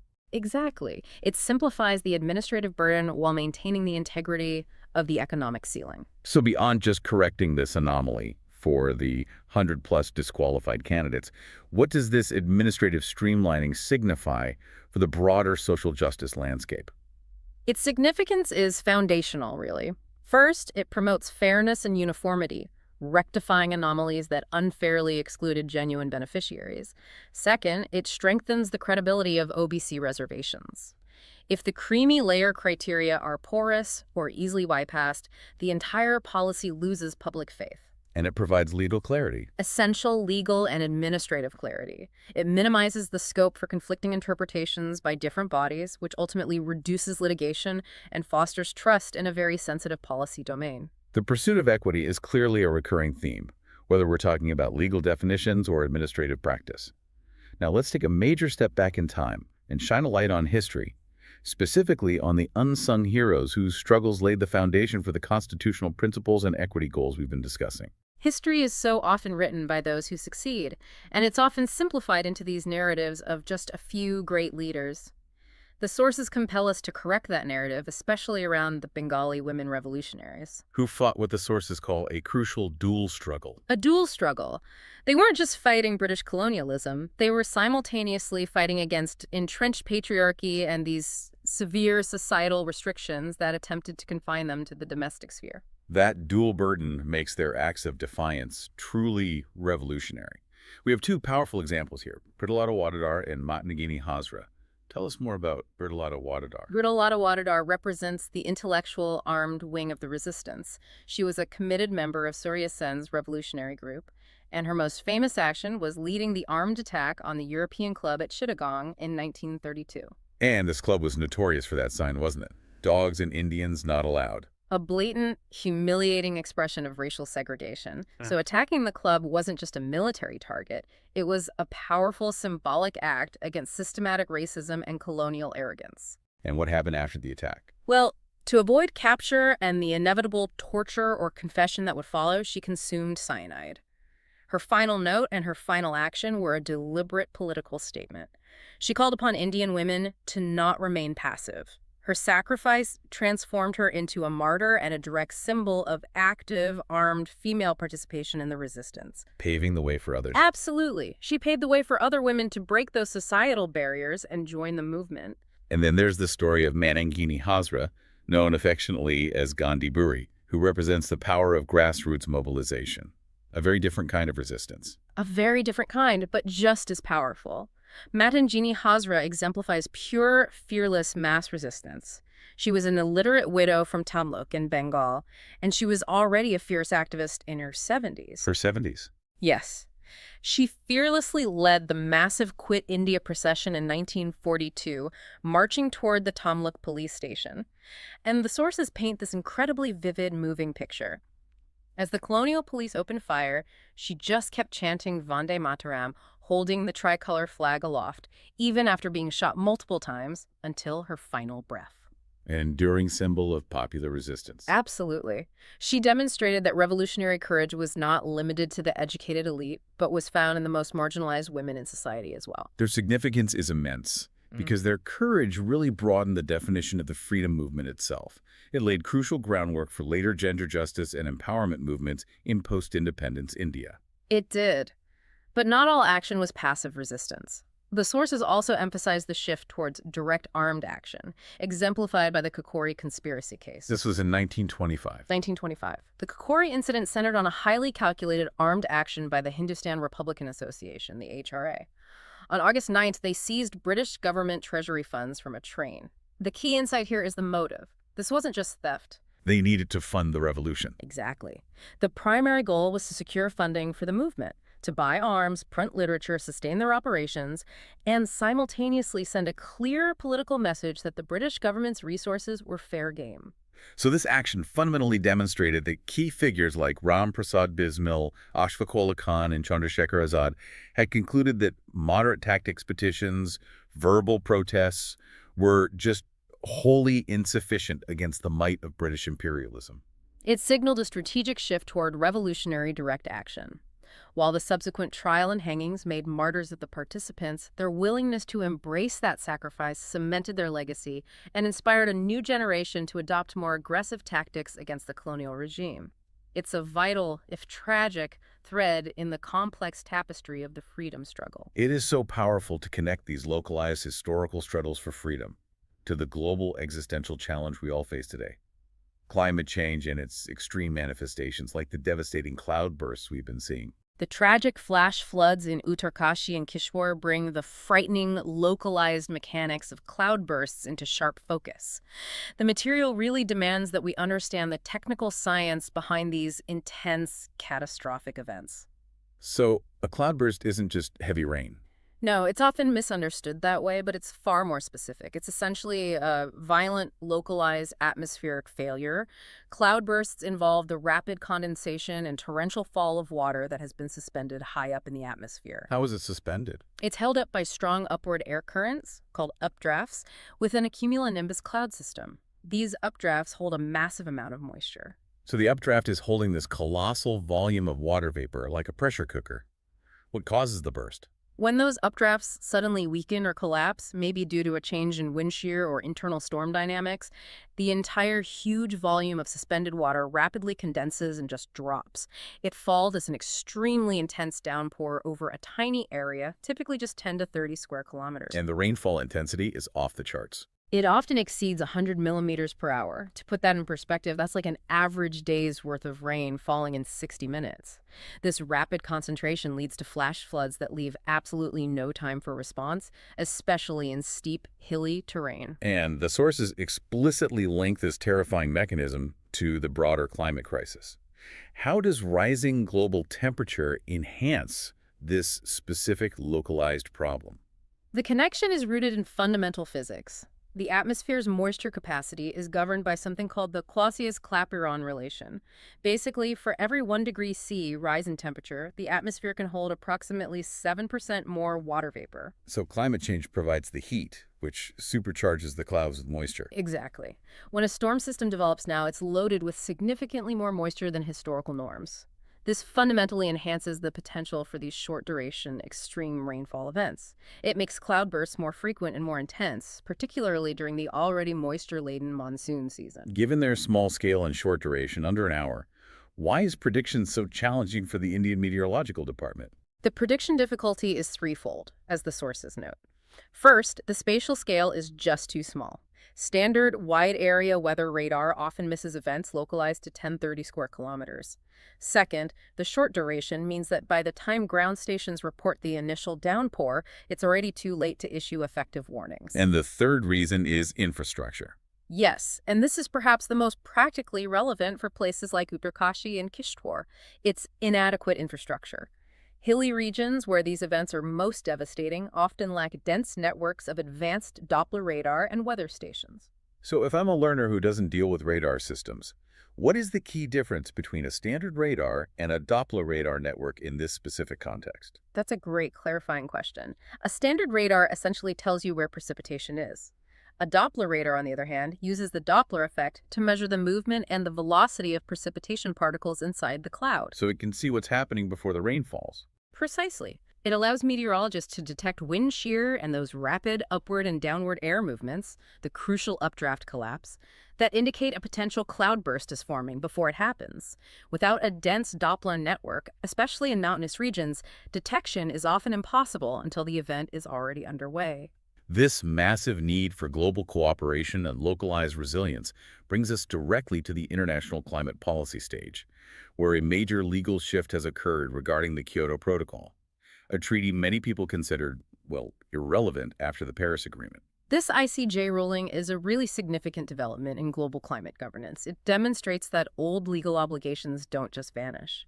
The Kyoto Protocol, adopted in 1997, was the first binding international treaty that mandated specific emission reductions for developed nations, which were categorized as Annex I countries. And its foundation was that principle of common but differentiated responsibilities and respective capabilities, CBDR-RC. Yes, and we hear that acronym a lot. For the learner, what does that principle actually mean in simple terms? That's a good question. In simple terms, CBDR-RC acknowledges that while all nations share the common responsibility of tackling climate change, their historical roles and their current economic abilities are vastly different. So it's about fairness and history. Exactly. It means developed nations, who are historically responsible for the bulk of greenhouse gas emissions, have a higher legally mandated obligation to act first to reduce their emissions more aggressively and to provide finance and technology transfer to developing nations. But the global focus really shifted to the Paris Agreement in 2015, which uses these voluntary nationally determined contributions, or NDCs, that made Kyoto's binding nature seem kind of obsolete. That was the conventional wisdom.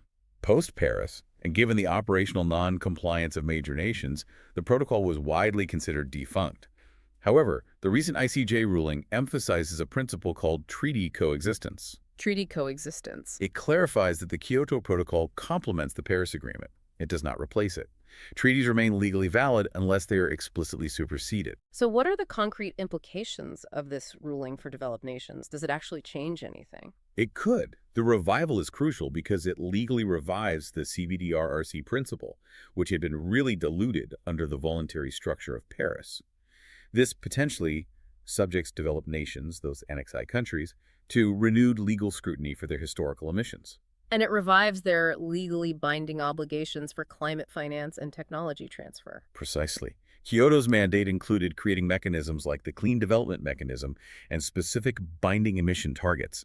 This contrasts so sharply with the voluntary self-determined targets of the Paris Agreement. It pushes back against the geopolitical tendency to allow voluntary targets to completely replace legally binding obligations that are rooted in historical equity. Fascinating. It's like a ghost from the past coming back to hold nations accountable. That's one way to look at it. Yeah. Let's circle back to governance for a moment and expand on that dilemma we touched on earlier, how institutions balance transparency with security, especially when it comes to those electoral roles. Right. We mentioned the Election Commission's reluctance to share the machine-readable rolls after 2018 because of privacy fears, citing the security risk of searchable data being used for voter profiling and targeted manipulation. So what steps are required to overcome this institutional deadlock? How do you satisfy both the demand for accountability and the very real need for data security? The sources suggest that just relying on the existing legal framework of the Representation of the People Act of 1951 is not enough. The way forward requires a massive push for institutional modernization. This means adopting secure data sharing standards, where data could be, say, pseudonymized or anonymized before public release. So researchers could still do their fraud detection work. Without compromising individual identity. Exactly. And furthermore, they call for making the penalties for voter fraud so severe that the risk just completely outweighs any potential benefit of attempting manipulation. Without both increased transparency and increased deterrence, that credibility gap is just going to keep widening. And maintaining that administrative integrity also requires ensuring social programs are designed inclusively, which means we have to look beyond urban centers to the digital divide. That's a perfect illustration of how efficiency can accidentally breed exclusion if it's not handled empathetically. Digitization is intended to streamline things like pensions and education, but the sources point out significant real-world challenges. Like the persistent digital divide. Yes. Unequal access to devices, to reliable electricity, to internet services. It automatically excludes rural and economically weaker citizens, including many Army veterans trying to get their pensions or first-generation learners trying to access education portals. They often struggle to navigate these complex digital systems. So the algorithm might be efficient, but the human process of inputting information and accessing it is not. Not at all. And there's also a risk of a profound pedagogical disconnect in education. For early cognitive development, especially in rural Anganwadis, hands-on learning and that crucial teacher-student bond can be seriously eroded when AI and VR technology replace human interaction. So good governance requires injecting a bit of empathy into the algorithm. That's what the sources imply. Ensuring efficiency doesn't come at the cost of exclusion or the psychological fatigue that comes from prolonged digital exposure. Switching gears completely now to national economic security. The source material offers an exciting geological find in the Balakona-Jamnadi block. This discovery seems to have major implications for India's clean energy transition and defense preparedness. This discovery in Chhattisgarh, in the Mahasaman district, is potentially a game changer. The exploration has confirmed significant Ni-Q-PGE sulfide mineralization. Okay, break that down for us. Ni-Q-PGE stands for nickel, copper, and platinum group elements. Correct, and these minerals are all categorized as strategic assets. Why are nickel, copper, and especially the platinum group elements considered so strategic for a modern economy and defense apparatus? Because India is overwhelmingly import-dependent for all three, and they are the absolute backbone of high-tech defense and the global clean energy transition. Nickel is vital for high-performance stainless steel, and it's a key cathode material in the lithium-ion batteries used in electric vehicles. And copper is everywhere. It's essential for electric wiring, for renewable energy systems like solar and wind turbines, and for smart grids. And then you have the PGEs. Right. I know platinum and palladium are expensive, but what makes them strategically indispensable? PGE, so platinum and palladium and rhodium, have unique catalytic properties. They are crucial components for catalytic converters to reduce emissions from cars, for specialized fuel cells, especially in the emerging green hydrogen economy, and in high-strength alloys used in aerospace and defense systems. So finding this mineralization here in India is a huge deal for self-reliance. It's strategically significant because it directly boosts India's self-reliance under the Atmanirbhar Bharat mission. It reduces our reliance on volatile, geopolitically risky global supply chains. This pursuit of self-reliance extends to infrastructure and logistics efficiency as well. We saw that massive achievement with the Indian Railways. Yes, the successful trial run of Rudrestra, which is now Asia's longest freight train. And this wasn't just a conceptual project, it was a 4.5-kilometer-long operational unit. 4.5 kilometers, that's astonishing. It was created by electronically coupling 6 standard freight rakes into one. It's an incredible operational feat. It must present huge coordination challenges. What's the core benefit of running a train that long? The objective is maximizing freight efficiency and lowering the carbon footprint of logistics. By transporting the equivalent of 6 trains worth of cargo in a single run, the railways achieve massive economic efficiencies. They drastically save manpower, reduce operational costs, and cut down on fuel consumption. So it's about making our logistics more globally competitive. Exactly. It cuts down loading, unloading, and transit times, placing India's logistics on a new global benchmarking level. We must also acknowledge policy innovations aimed at enhancing equity and security in other areas, like healthcare. There's been an explicit administrative effort to tackle gender disparity in organ allocation. This is a powerful move to integrate social justice into what are literally life or death protocols. The National Organ and Tissue Transplant Organization, NATO, has issued a significant directive. And what does it do? It now gives priority in organ allocation to women patients and to female relatives of deceased donors. This addresses a severe, long-standing gender disparity. Studies show that women are often discouraged from joining organ recipient waiting lists or are frequently overlooked in the allocation process compared to men. So this is administrative corrective. It is. It's aimed at integrating social equity into urgent public health protocols, ensuring gender justice is served at the critical juncture of life-saving transplants. Finally, let's briefly look at the high-level security assets we need to deter threats, starting with the Agni-V missile. The successful test firing of the Agni-V intermediate-range ballistic missile is a key technological milestone. Developed by the DRDO, it's India's longest-range missile, capable of carrying a 1.5-ton nuclear warhead. And its range puts it in a special class. While it's classified as intermediate range, its range of around 5,000 to 5,500 kilometers places it firmly within ICBM class territory. It can cover all of Asia and parts of Europe. But it's the technical sophistication that really matters here. The test validated its multiple independently targetable re-entry vehicle, or MIRV, capability. Right. For the learner, what does MIRV mean, and why is that capability so critical for deterrence? MIRV capability allows a single missile to carry multiple warheads. And crucially, those warheads can be directed to strike multiple independent targets across a wide area. This multiplies the deterrent value. It complicates the enemy's defense calculations. Completely. If an enemy knows that one incoming missile can defeat their defenses and hit several critical cities simultaneously, their calculus for a first strike totally changes. And the Agni-V is also canisterized, which means it's sealed in a container. This enhances its readiness and allows for mobile launch from a road or train, making it far harder for an adversary to locate and destroy preemptively. And on the naval and defensive front, we have the INS Imphal and the IADWS. The INS Imphal, a Visakhapatnam-class stealth destroyer, is indigenously built and packed with advanced weaponry, including BrahMos supersonic cruise missiles and the Barak 8 system.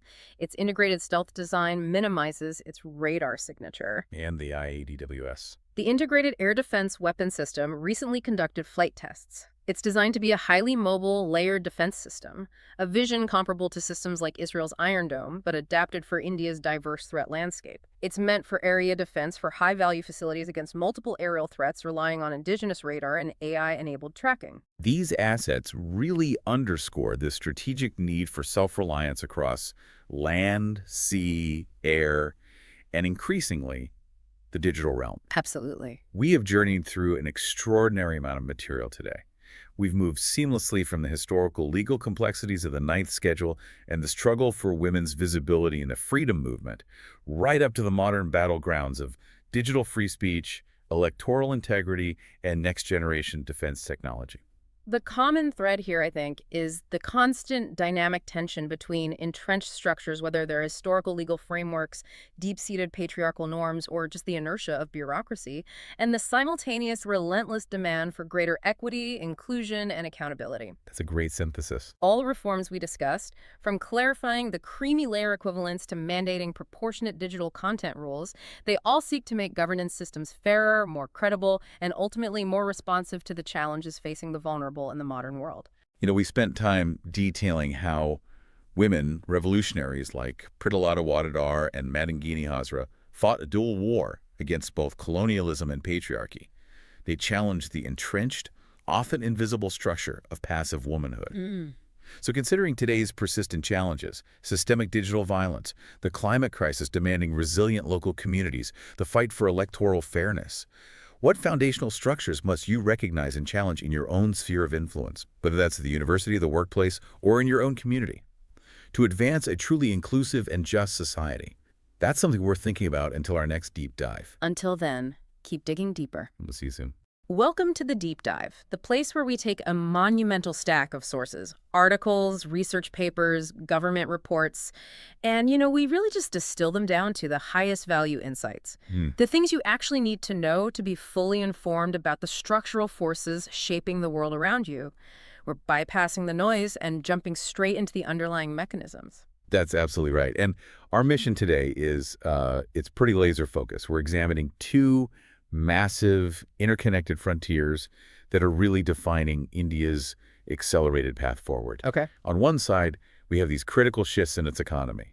I mean, everything from radical changes in how the government counts national progress to, modernization in core industries. And the other side. And on the other, the real cutting edge of science and technology. We're talking deep space discoveries and the massive, massive implications of its unique genetic heritage. So we're not looking for superficial news here. No, not at all. We're hunting for the policy, the market, and the scientific levers that are driving resilience and potentially leadership.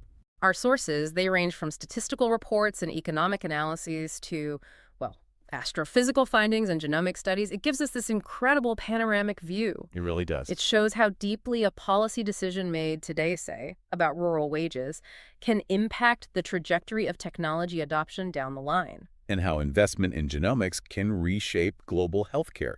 It's all connected. And our job is to map out those connections for you. So let's start with, I think, the most fundamental piece.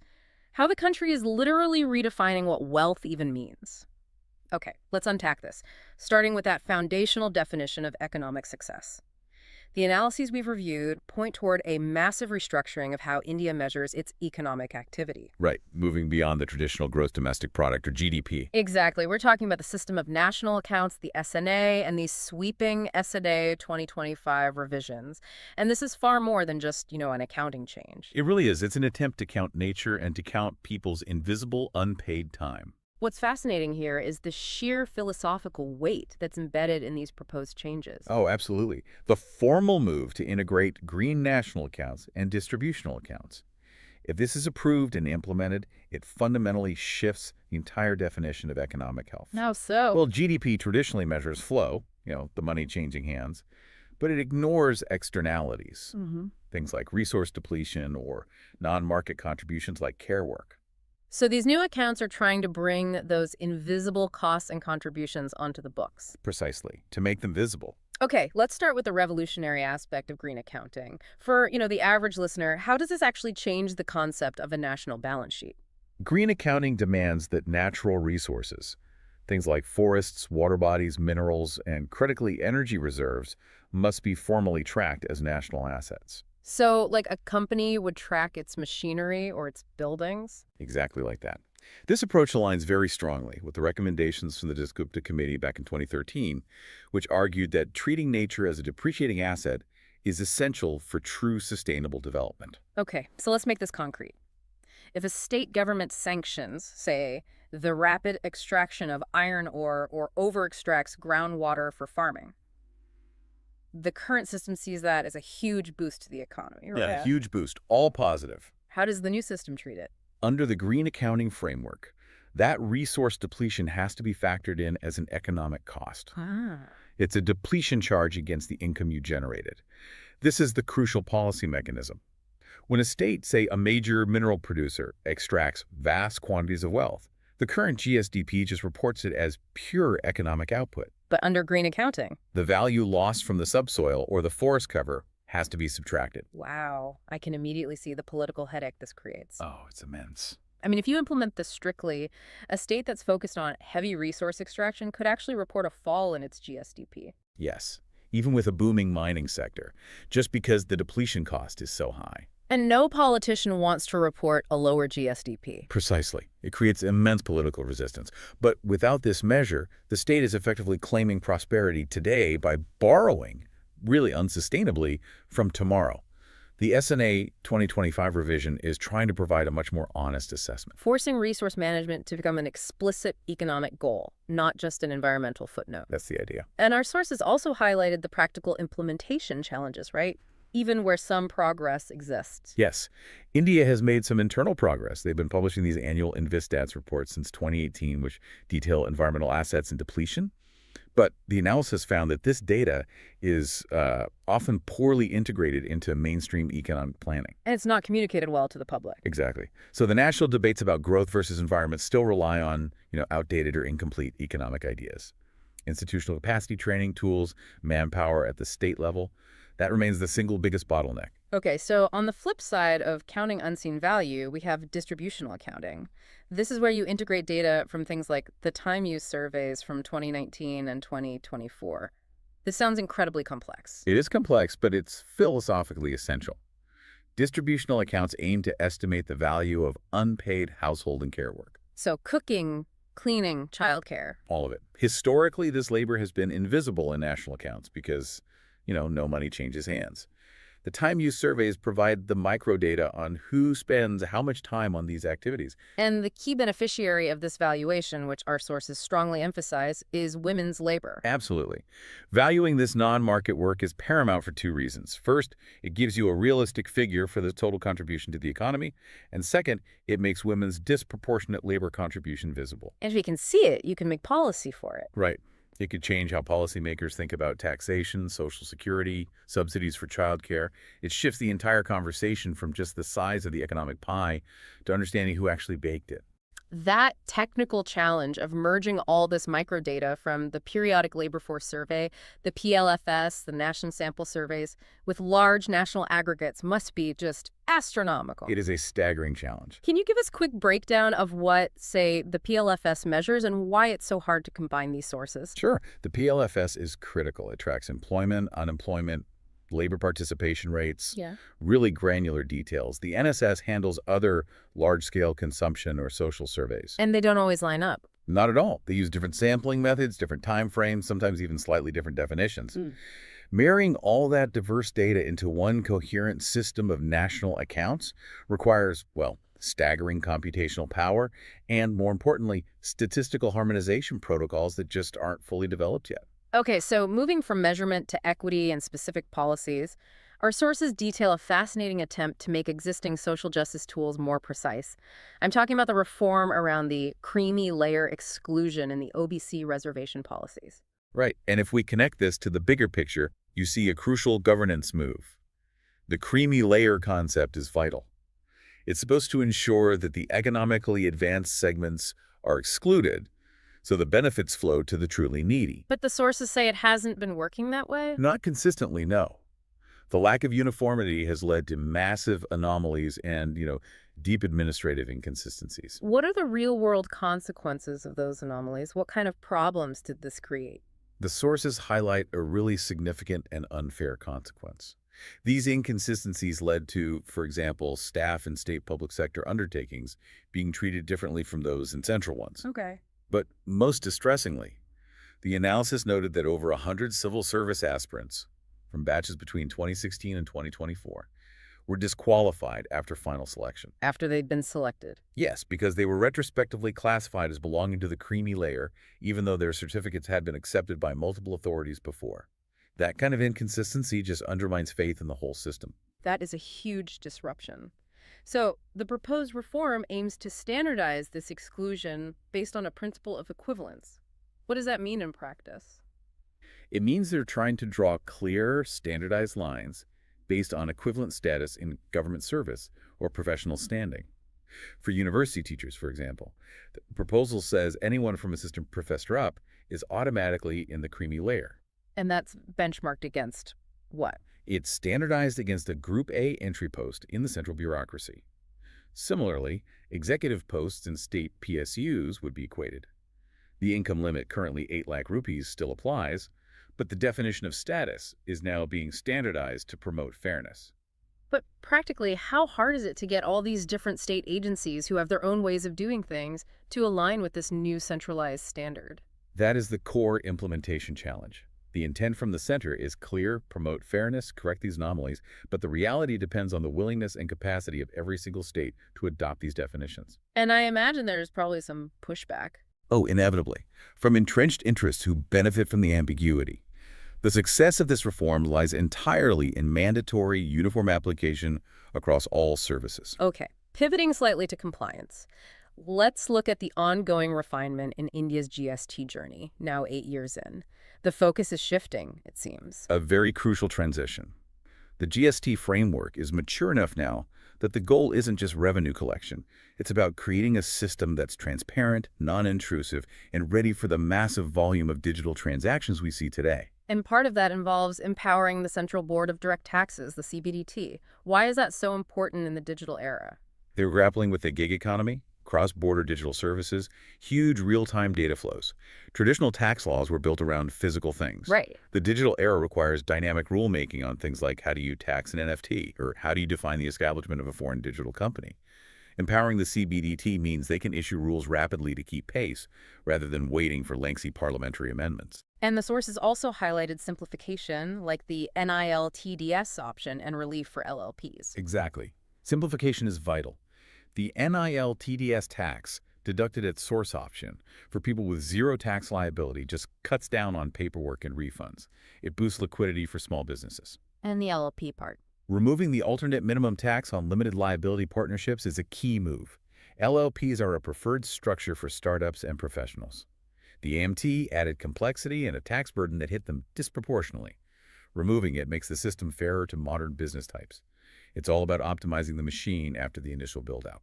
Okay, let's move now into the real economy, agriculture, and logistics, where we find some, I have to say, surprising structural shifts driven by fundamental human forces, not just top-down policy. Right, things like demography and wages. And the change happening in rural India is maybe the most profound part of this whole deep dive. Our sources document a massive, sustained boom in the herbicide segment of India's pesticide market. This is a classic example of economics forcing technological adoption. The overall market is valued at, around 24,500 crore rupees? But the herbicide segment alone is projected to hit 8,200 crore by 2025. That is a staggering growth rate. It is, and it's driven by a single undeniable trend. And that trend is, simply put, manual labor is getting scarce and it's getting expensive. This raises a huge question about the structural changes happening in rural India. Correct. The primary driver is simple economics. A rural labor shortage combined with steeply rising wages. The analysis we saw shows the daily wage for agricultural labor jumped from about 326 rupees a day in 2019 to 447 in 2024. Wow, that's nearly a 40% increase in just 5 years. It's rapid inflation and labor costs. So explain why this impacts weeding so acutely. Manual weeding is just backbreaking, time-consuming, physically taxing work.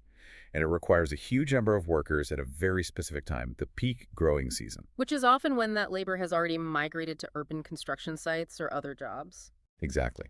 So when that labor is unavailable during that crucial weeding window, farmers can face productivity losses of 10, 20%, or even more. It threatens the entire viability of their crop. So in the face of this wage hike and scarcity, herbicides are effectively acting as a cheaper, more reliable, and just infinitely faster substitute for human labor. It's chemical mechanization, essentially. Yeah. Herbicides drastically lower the input cost per acre compared to hiring a large team of manual laborers.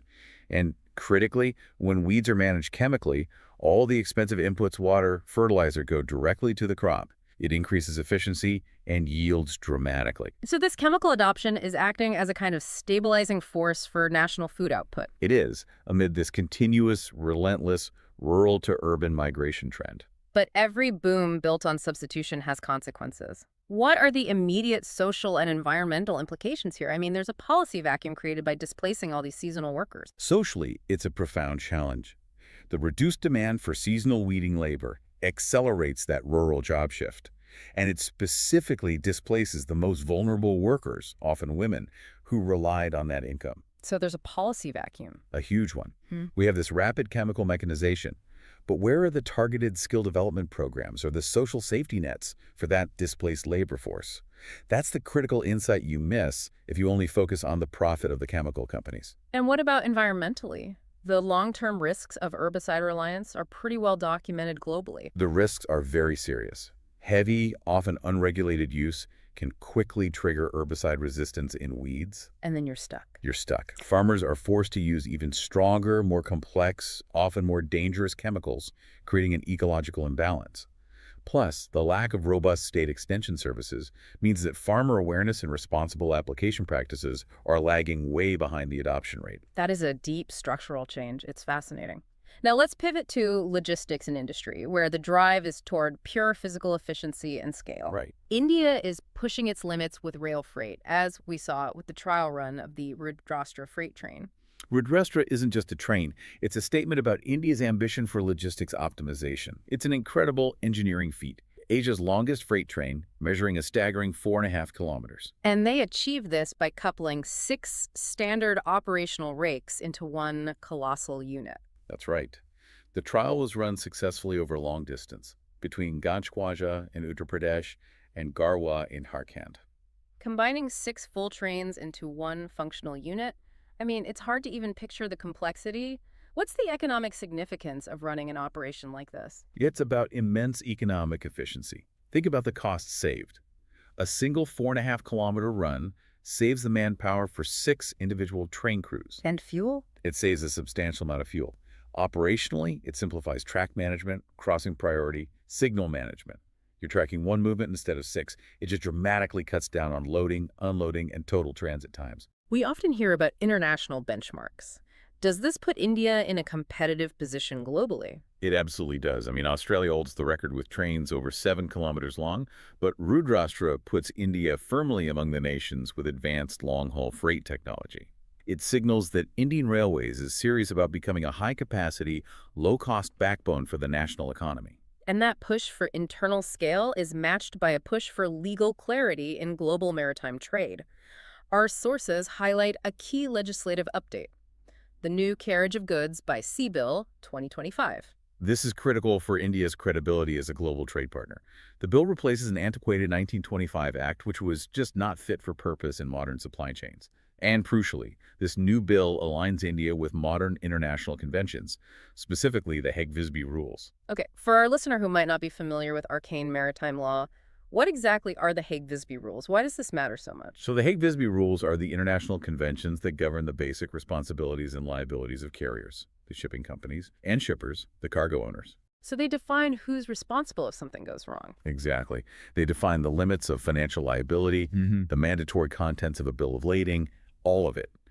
By integrating these rules, India moves from a century-old localized framework to a globally standardized one. And the practical outcome of this alignment? It's just massive legal simplicity.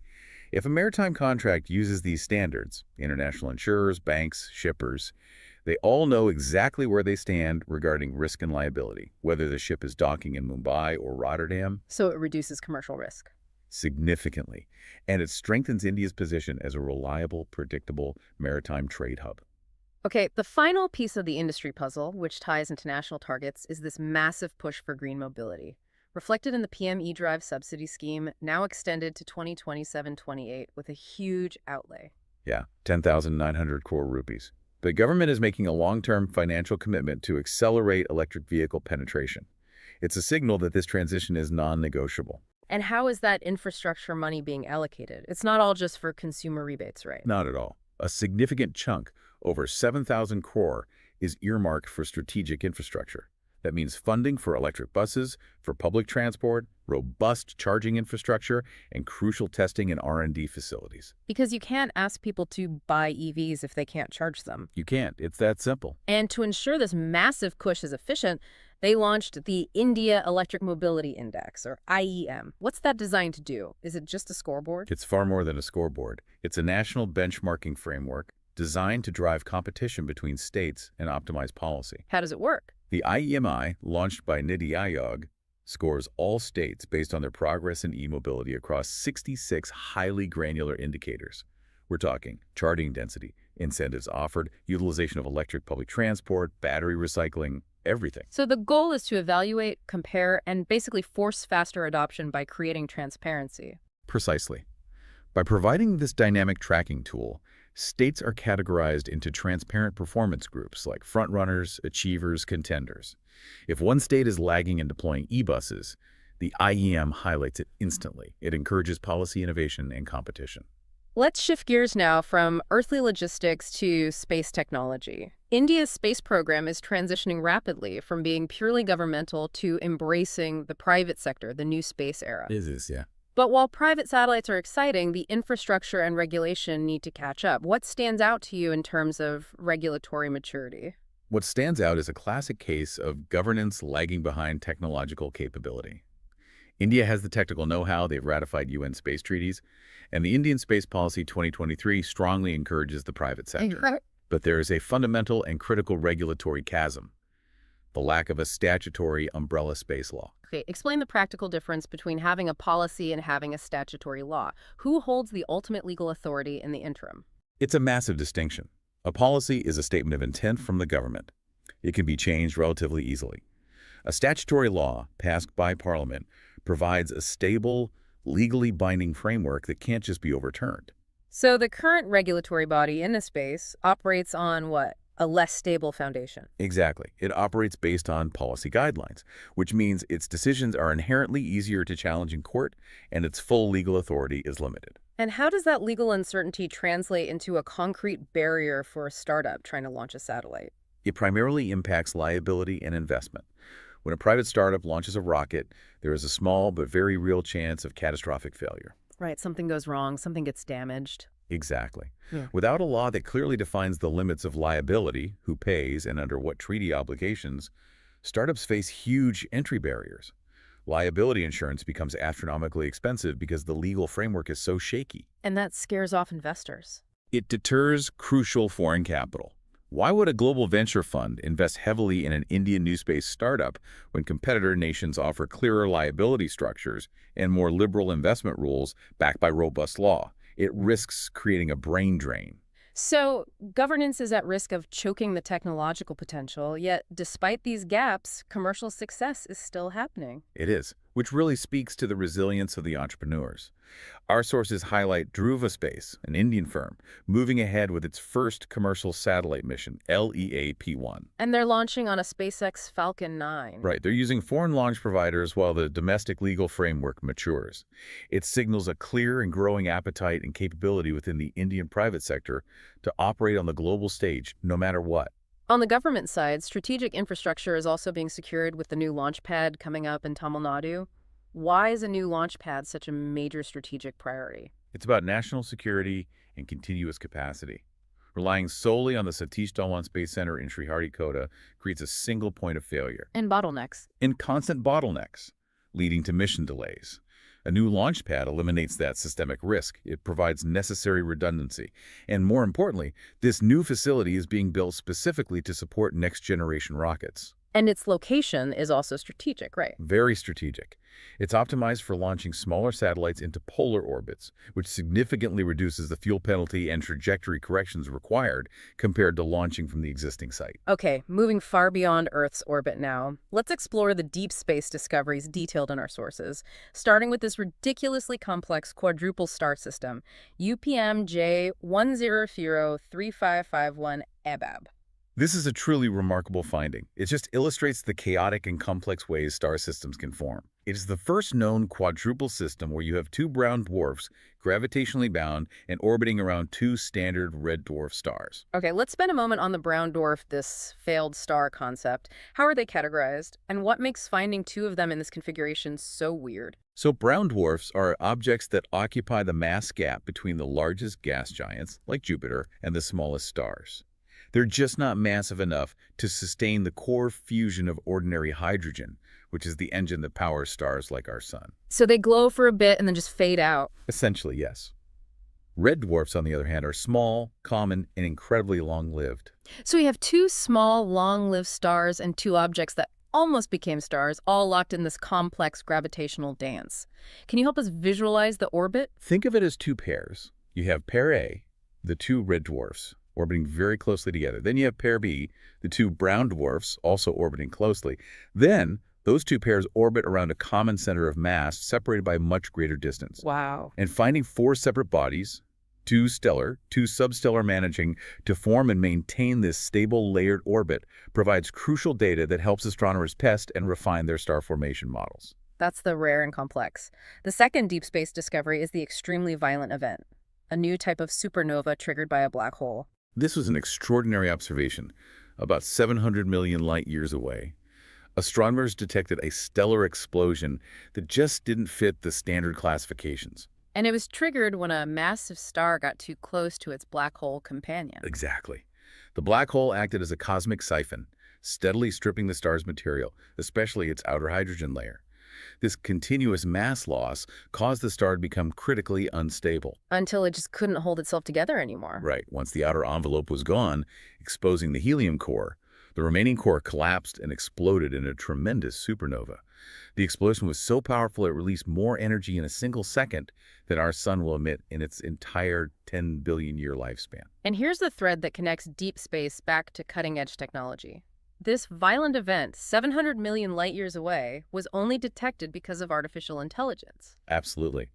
The detection relied on highly sophisticated machine learning algorithms scanning astronomical data in real time. These AI systems are trained to spot minute deviations, unusual light curves in the sky. Anomalies a human would just miss. Easily. The AI flagged this unusual explosion immediately, which prompted rapid follow-up by major telescopes globally. It really underscores the indispensable role of AI, not just in processing data, but in driving fundamental scientific discovery, hunting for things we haven't even categorized yet. So what does this all mean when we return to Earth and look at human biology? Our sources, particularly a key study in the journal Cell, confirm India's unparalleled genetic diversity. And this is being framed not as just a scientific curiosity, but as a national asset that holds the key to revolutionizing global personalized medicine. India truly sits at the apex of global genetic diversity. It is a genetic superpower. And its genetic wealth stems from this unique historical confluence of events. Like what? You have the earliest settlers arriving from Africa about 50,000 years ago, subsequent ancient migrations, mixing with archaic humans like Neanderthals and Denisovans.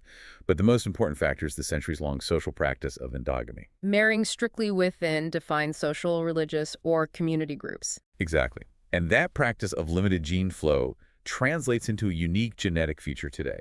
What's the result of that? The result is a population structured into over 5,000 distinct ethnic groups, each often functioning as a kind of genetic isolate with its own DNA signature. And critically, due to this limited gene flow, rare genetic changes get preserved within these communities. These are called founder mutations. And why are these founder mutations so valuable for medical research? Because they act like natural genetic laboratories. These rare variants influence everything from disease resistance to specific responses to drugs.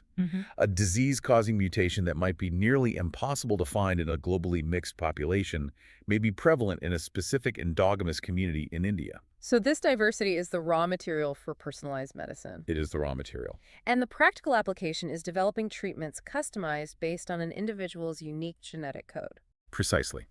Instead of the current pharmaceutical model, which is often a one-size-fits-all drug optimized for a largely European-derived genetic profile, personalized medicine allows treatments to be optimized for specific ethnic or regional groups. Which could lead to dramatically higher efficacy rates and fewer side effects. Exactly. For cancer, diabetes, neurodegenerative disorders, you name it.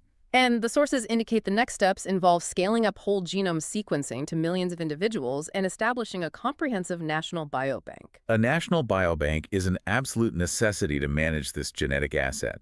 It would be a centralized, secure repository for genetic samples, health records, and lifestyle data for millions of people over decades. Like the UK Biobank. Modeled on successful institutions like the UK Biobank, yes. It would allow researchers to study disease progression over time, identify early biomarkers, and integrate genetic screening into proactive public health policy. The goal here isn't just research. It's positioning India as a key hub for genome-driven innovation. And to translate that enormous genetic potential into tangible economic power, India is simultaneously launching the foundational infrastructure through the National Biofoundry Network. This network is the industrial backbone you need to move from sequencing to product manufacturing. Yeah. It was launched under the new Bio-E3 policy economy, environment, and employment. And the goal. Indigenous biomanufacturing, synthetic biology applications, rapid product prototyping. The explicit ambition is substantial, a $300 billion bioeconomy by 2030. That is a huge target. What exactly does this network consist of? It's not just a collection of labs, it's an integrated ecosystem of 6 premier national institutions across India. They cover the entire innovation pipeline, from computational design of new biological systems all the way to prototyping, testing, and scaling up biomanufacturing solutions. And this focus extends beyond human health to the crucial area of animal health. Indeed, that's where the Specialized National Institute of Animal Biotechnology, NIAB, comes in. They've launched advanced facilities focused on veterinary health innovation, using sophisticated techniques like regenerative medicine and stem cells. Supporting a One Health approach. Exactly, recognizing the interconnectedness of human, animal, and environmental health. And it strengthens the evergreen revolution in animal husbandry by boosting livestock productivity through better disease management.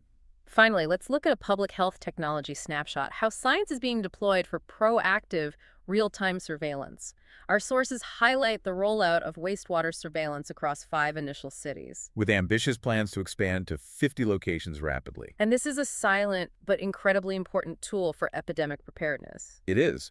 Wastewater surveillance works by tracking viral RNA and DNA fragments in sewage, effectively giving you a massive, non-invasive health sample of an entire population.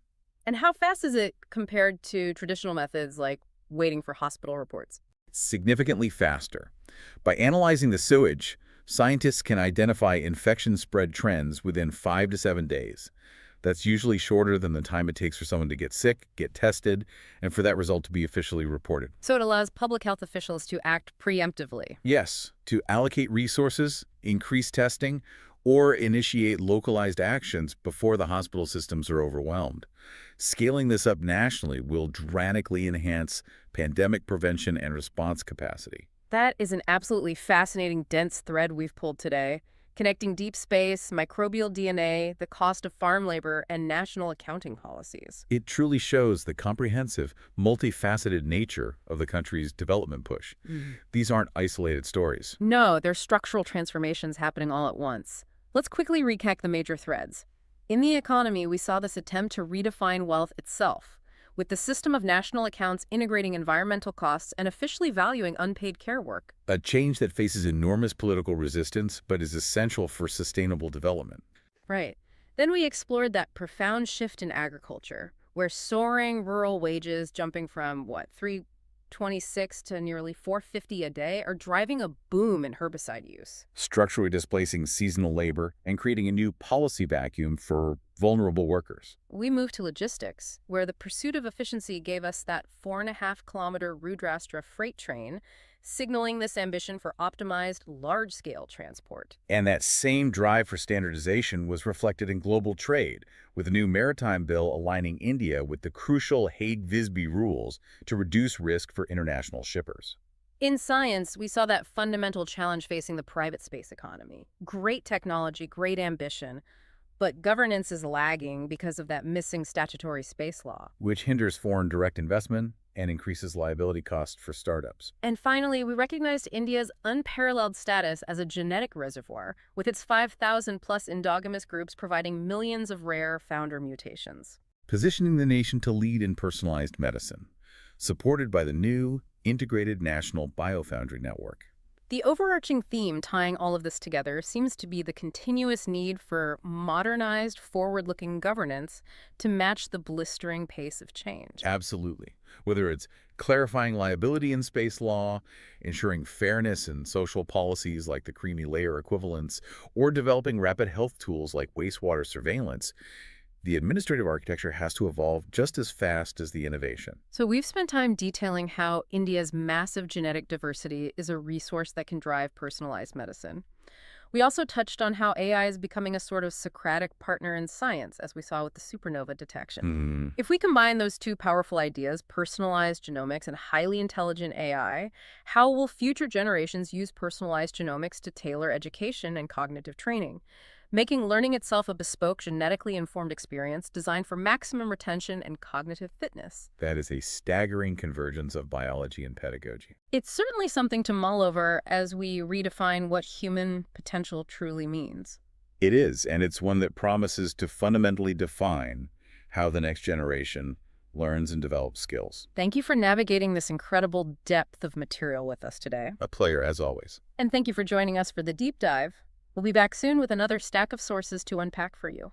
Welcome back to the Deep Dive, where we take your source materials, the latest reports, specialized research, and some really surprising census data, and carve a deep, comprehensive path right through all the informational noise. That's right. Our mission today is focused pretty intensely on the nexus of environment and geography. I mean, these are two fields that are currently being completely rewritten by the dual pressures of global climate change and, of course, rapid human policy implementation here in India. Absolutely. We're really moving across vast, unstable terrains today. We are, from the high, volatile peaks of the Himalayas all the way down to the environmental crisis that's, lurking right beneath the ground in our aquifers. We're tracking both devastation and some really remarkable conservation triumphs. And I think for you, the listener, what we're aiming for today is something more than just a summary of headlines. We're trying to synthesize how climate change isn't just a gradual shift. It's a series of geographically devastating sudden phenomena. And then we'll pivot to how India attempts to manage its vital shared resources, things like water and biodiversity. And crucially, we'll track the policy levers being pulled. Things like pollution control standards. Exactly. Pollution standards around fly ash, industrial waste, but also these high-level policy mechanisms like green national accounting and even precedents set in global climate law. And our sources are pretty specialized this time. They really are. We're covering everything from the precise, frankly terrifying mechanism of catastrophic cloudbursts and the impressive recent census data on the Asiatic lion, all the way to the intricate, long-running legal disputes over major river basins like the Mahanadi. It's about spotting the critical patterns, connecting the fate of mountains, rivers, and even our national economic accounts. Okay, so let's unpack this immediately by setting the scene in the most volatile geographical regions. I think we have to start with the atmosphere's fury and how it affects these fragile mountain ecosystems. It's the only place to start. I'm talking about one of the most terrifying, rapid, and unfortunately accelerating phenomena: the cloudburst. These are catastrophic, localized events. I think we need to define the mechanism first, and then we can dive into the climate link that's just amplifying this whole danger profile. The definition is absolutely foundational here because a cloudburst is so much more than just heavy rain. It's a thermodynamic event. It's driven by extremely localized, rapid condensation and collapse. So not just a big rainstorm. Not at all. Imagine a conventional thunderstorm. Now, during a cloudburst, what happens is that exceptionally strong, vertically moving air currents, we call them updrafts, they manage to hold these massive volumes of moisture aloft. I mean, sometimes hundreds of thousands of tons. Wow. The water content is effectively suspended within a very, very deep column of air. The catastrophe occurs when, often triggered by a sudden local atmospheric change or maybe some cooling, those strong updrafts suddenly weaken, or they just collapse entirely. And when that support is gone? When that support is gone, the entire suspended volume of water rapidly condenses and just drops. It falls over an extremely concentrated area, usually just 10 to 30 square kilometers. The result is a rainfall intensity measured in 100 millimeters or more per hour. It transforms slopes into lethal torrents with absolutely zero preparation time. That explains the zero response window and that really localized devastation. But this isn't just normal weather anymore, is it? This is climate change turbocharging these localized storms. So how directly is global warming enhancing the potential for these specific, short duration extreme rainfall events in places like the Himalayas? The link is direct, it's scientifically robust, and it's based on, pretty simple thermodynamics, actually. It's known as the Clausius-Clapeyron relation. Okay. For every single degree Celsius rise in temperature, the atmosphere has the physical capacity to hold approximately 7% more water vapor. 7%? That seems huge. It is huge. And if you consider the warming trends in the Himalayan and sub-Himalayan regions, this enhanced moisture capacity means that when a cloudburst collapse event does occur, The sheer volume of water available to be released in that short period is significantly higher and more intense than historical norms. The instability of the whole system is amplified. And this isn't just a theory. I mean, we're seeing this play out. Oh, this is reflected in the devastation. We Yeah. can look back at events like the massive floods that ravaged the pilgrimage towns along the Alaknanda River way back in 1970. That was sort of a precursor event. And then more recently, the Leh tragedy in I 2010. remember that. Horrific. It killed 179 people, injured hundreds more. And even more recently, the increasing frequency of lethal incidents reported across Uttarakhand and Himachal Pradesh in the 2023 to 2025 period. It confirms these are not isolated weather events. They're clear, dangerous symptoms of an accelerating climate emergency impacting our most ecologically fragile zones. And the danger profile is so unique because the fatality rate is incredibly high. It stems not just from the drowning, but from the flash floods and debris flows that come after and cause structural collapse. But if the mechanism is understood and the climate link is clear, I have to ask, why is accurate prediction still so incredibly challenging? Why do we often get no warning whatsoever? It really comes down to a fundamental mismatch between the phenomenon's scale and our current monitoring technology. Wait, what we were just saying. As we discussed, the spatial scale is tiny, 10 to 30 square kilometers.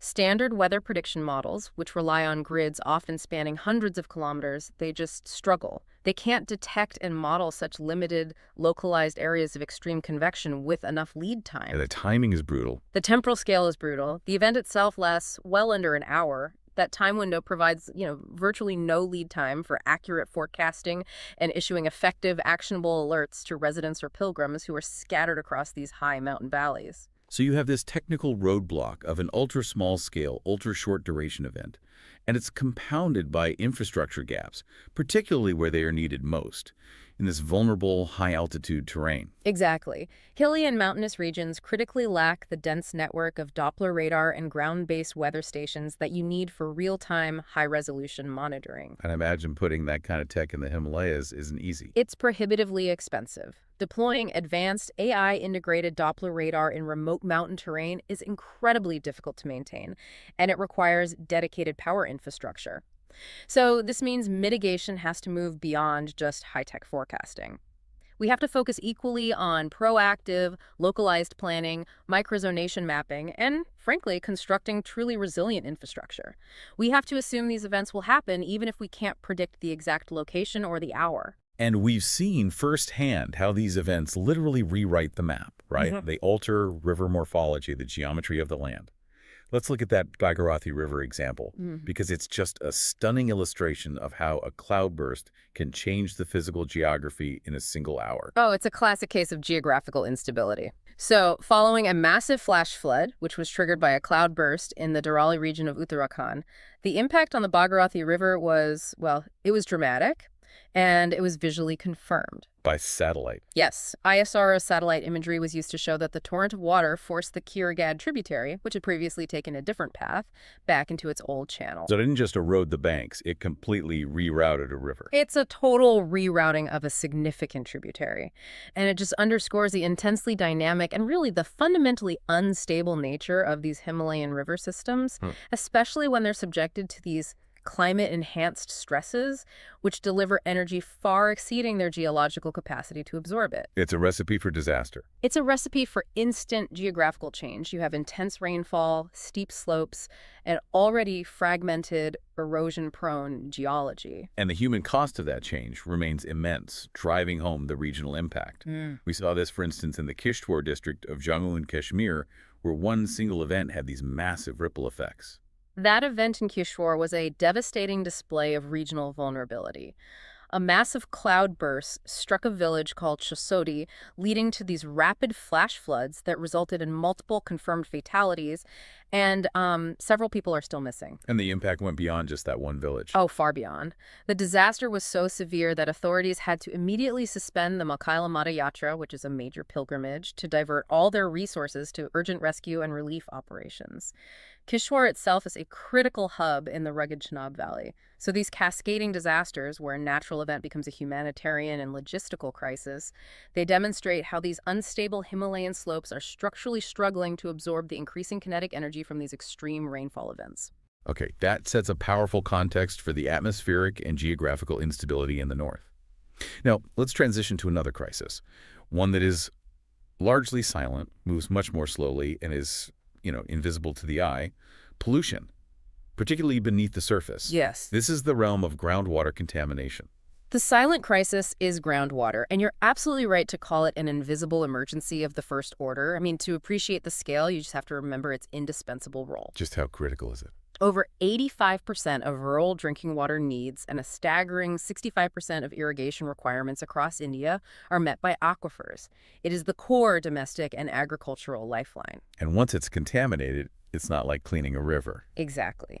Given that it replenishes so slowly and that contamination is often functionally irreversible, managing this resource is perhaps the gravest long-term environmental challenge we face. The cost and effort of remediation are astronomical, sometimes just impossible. So what are the primary sources that are tainting this vital resource?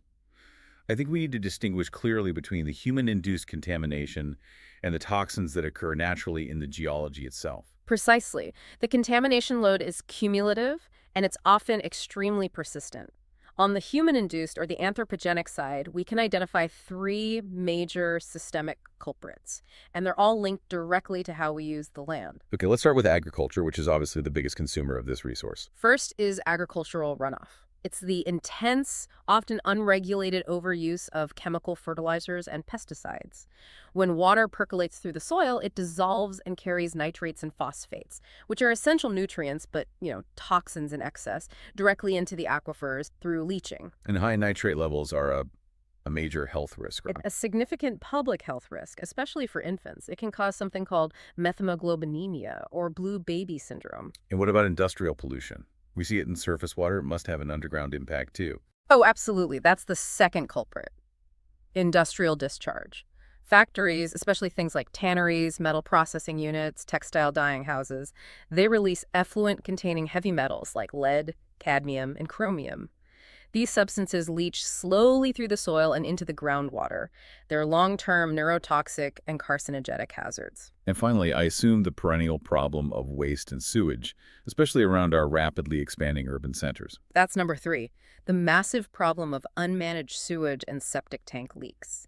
In peri-urban and densely populated areas, wastewater that's rich in pathogens and organic pollutants infiltrates the shallow aquifers. And that causes immediate health problems. Immediate acute outbreaks of waterborne diseases, things like cholera, dysentery, typhoid, and hepatitis.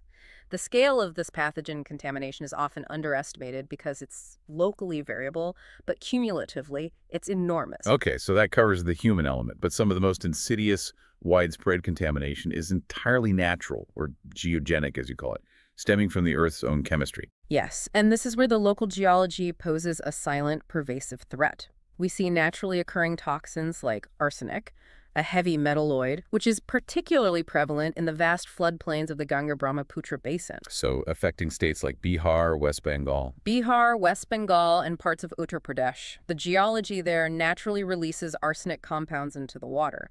Long-term ingestion of arsenic-contaminated water causes severe health crises, melanosis, which are skin lesions, internal organ damage, various cancers, and even gangrene in severe cases. And there's another, perhaps less recognized geogenic crisis, and that's uranium contamination. Uranium is a major and I would say emerging geogenic concern. While it's present naturally, its concentration in groundwater, particularly in regions like Punjab's Malwa Belt and parts of Rajasthan, is often enhanced by certain intensive agricultural practices. How does that work? Well, specifically the use of phosphate fertilizers.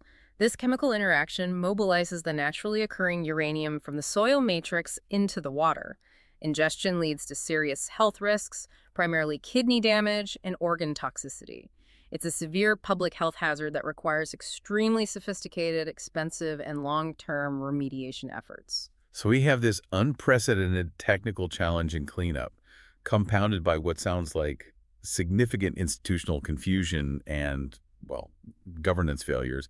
If the crisis is this grave, who is supposed to be coordinating the national response? Well, the institutional framework is notoriously fragmented, which is a massive liability in a resource crisis of this scale. You've got the Central Groundwater Board, the CGWB, focusing on quantity and exploration. Okay. Then you have the Central Pollution Control Board, CPCB, and the State Pollution Control Boards, who are mandated to manage surface water pollution. And then the Ministry of Jal Shakti, which oversees overall water management. So everyone has a piece of the puzzle. They do, but they often work in silos, with overlapping mandates and jurisdictional confusion. And crucially, the foundational piece of environmental law, the Water Act of 1974, was designed for surface water management. It scarcely covers groundwater resource regulation or protection. Its focus is on controlling effluent discharge into streams and rivers, not managing the subsurface movement of pollutants. So a half-century-old piece of legislation is trying to manage a 21st century invisible crisis, which leads to poor compliance and enforcement. That's the critical takeaway. The lack of integrated, aquifer-centric legal and policy mechanisms allows this crisis underground to deepen, really unchecked. Without integrated governance that coordinates these agencies, and more importantly, without strengthened legal mechanisms that treat aquifers as a unitary, finite resource, the crisis will only accelerate. Now let's look at the industrial footprint above ground, specifically coal, which remains the backbone of our power generation. Coal extraction and thermal power plants leave an enormous residue, particularly fly ash, which contributes heavily to air and water contamination. The environmental and public health costs of the coal sector, especially mining and thermal power plants, are staggering, and they're immediate. In major mining belts like Jyotirao in Jharkhand, or thermal clusters like Ennore, PM10, that's particulate matter levels, are consistently recorded at 5 times the permissible limit. Which causes massive air pollution. Massive. Yeah. Leading to acute respiratory disorders and long-term lung diseases like silicosis among the exposed populations. But the water challenge, that comes from fly ash.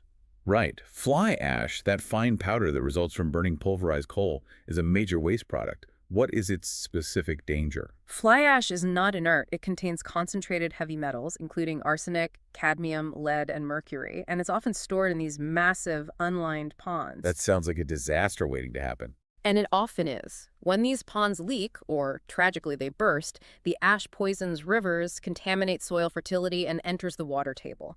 This heavy metal exposure drives a significant public health burden beyond just respiratory issues, including neurological damage.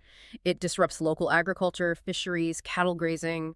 It destroys local livelihoods, creating environmental refugees and driving out migration. It's a heavy price for energy security.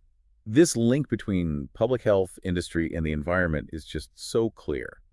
In terms of trying to pivot towards cleaner practices, we see this reflection even in consumer products.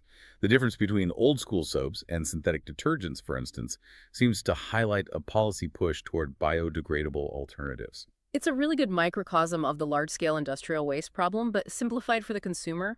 Soaps are derived from natural sources, usually animal fats or vegetable oils, so they are biodegradable and less persistent in the environment. And detergents. Detergents, however, are synthetic cleaning agents made primarily from petrochemicals.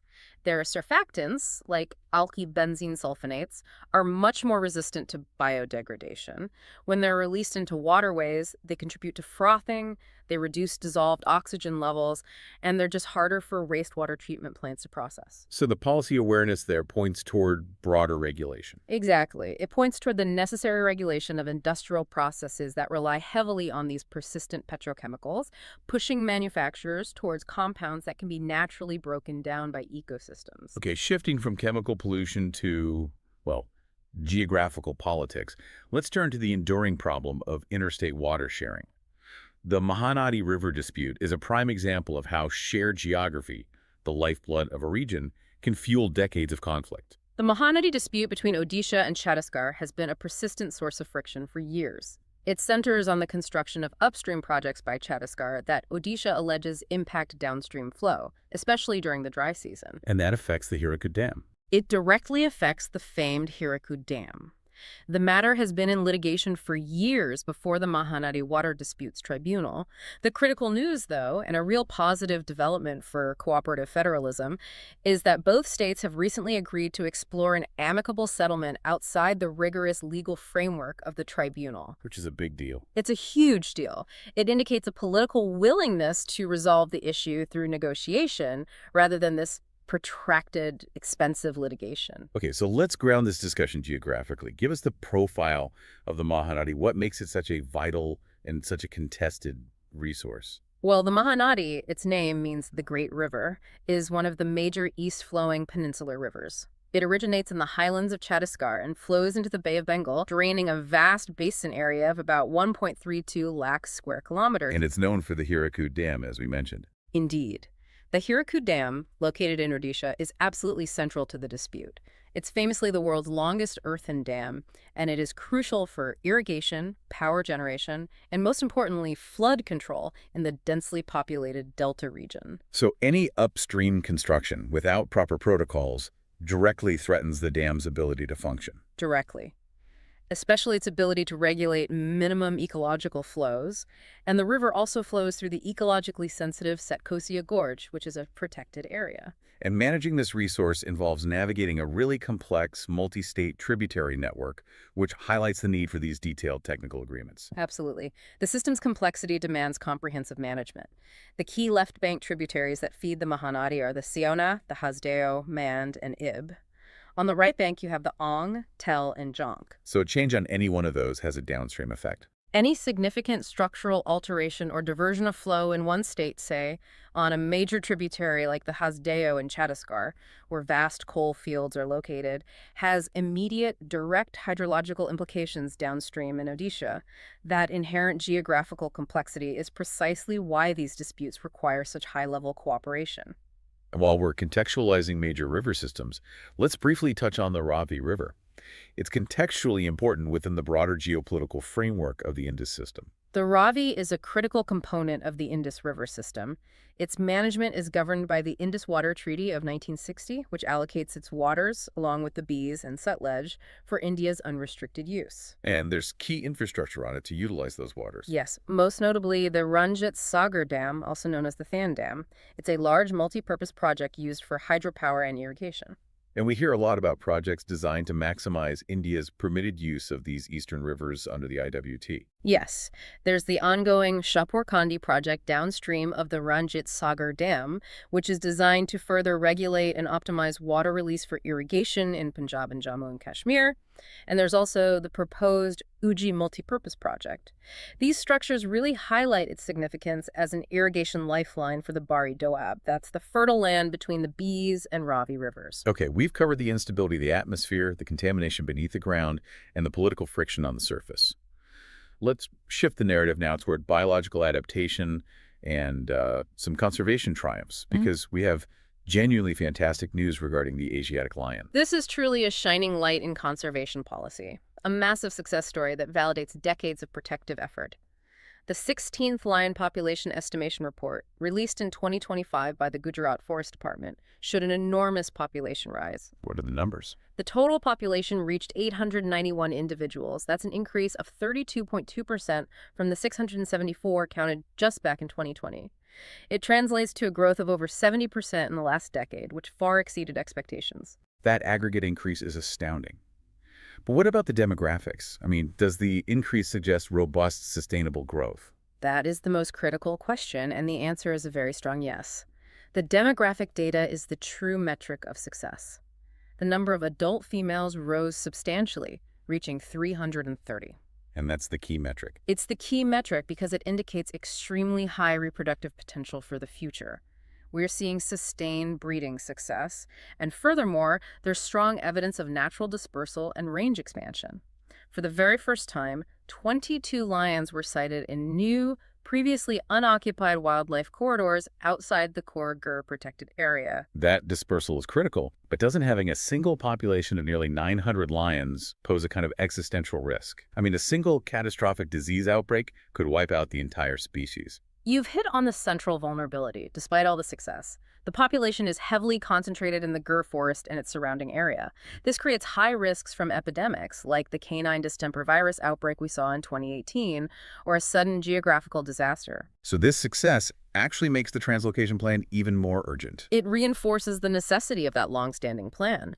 Moving a viable subpopulation to a second, separate habitat, specifically the Barda Wildlife Sanctuary, is absolutely essential to mitigate the risk from this single habitat dependency.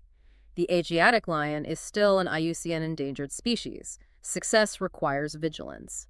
And it's not just land predators thriving. We're also seeing great news regarding aquatic apex predators, specifically the saltwater crocodile in the unique ecology of the Sundarbans. Yes, the Sundarbans Biosphere Reserve is reporting a thriving population of Crocodylus porosus. The 2025 survey recorded 213 direct sightings, showing robust growth across all age groups. And that includes young ones, which must be a good sign. A significant increase in hatchlings and juveniles, which is a rare feat for that terrain given the high salinity and the tidal movements. The saltwater crocodile is the largest living reptile, a crucial apex predator, and its healthy population serves as an excellent bioindicator, reflecting the ecological balance of that unique mangrove system. We have to just pause on the Sundarbans for a moment. Its ecology is unlike anywhere else on Earth. It is a global marvel and a site of extreme ecological fragility. The Sundarbans is the only mangrove habitat in the world that supports a viable population of the Royal Bengal tiger. It was declared a tiger reserve in 1973, got Ramsar wetland site status in 2019. Its international importance is huge. And it provides a crucial natural defense. A crucial natural defense mechanism. Its dense mangrove vegetation acts as a buffer that protects coastal West Bengal and Bangladesh from the catastrophic impact of cyclones and storm surges. But it is under constant threat from rising sea levels, salinity intrusion, and human encroachment. Moving inland and upward to the high-altitude regions, we also have census data showing remarkable success for the Nilgiri tar, a mountain ungulate endemic to the Western Ghats. Indeed, the Nilgiri tar census data for 2025 showed a substantial 21% increase, bringing the total population to 1,303 individuals. This species is an icon of the Western Ghats, these sure-footed climbers adapted to rugged cliffs and high-altitude grasslands. And that growth is a direct result of conservation efforts. A clear outcome of dedicated efforts, notably Project Nilgiri Tar launched by the state, which focuses on protecting these specific high-elevation shola grassland ecosystems from poaching and habitat fragmentation. And globally, there was a moment of pure conservation optimism from Vietnam, a story about the rediscovery of the elusive mouse deer. This was a truly remarkable piece of global wildlife news. The silver-backed chevrotain, or mouse deer, was thought to be extinct for over 30 years before it was successfully photographed and rediscovered in Vietnam's remote forests by a team using camera traps. And it's a unique animal. It holds a unique biological niche. It's the world's smallest hoofed mammal, and it represents a very primitive ruminant lineage. Its rediscovery just highlights the importance of protecting these often overlooked small-sized species that are crucial links in the evolutionary chain. Speaking of critical ecological roles, let's discuss the Asian giant tortoise reintroduction in Nagaland. What makes this critically endangered species so fundamentally important to its local ecology? The Asian giant tortoise is the largest land tortoise in mainland Asia, and it plays what we call a keystone ecological role. So the reintroduction efforts in the Ziliang Community Reserve in Nagaland are crucial. These tortoises are critical seed dispersal agents. How so? They consume large fruits and they disperse the seeds over vast distances, helping to maintain forest health and regeneration cycles, especially for large-seeded trees. And what's really unique about this species, and very rare among tortoises, is the female's sophisticated maternal care. She builds an above-ground nest mound and actively guards the nest for weeks.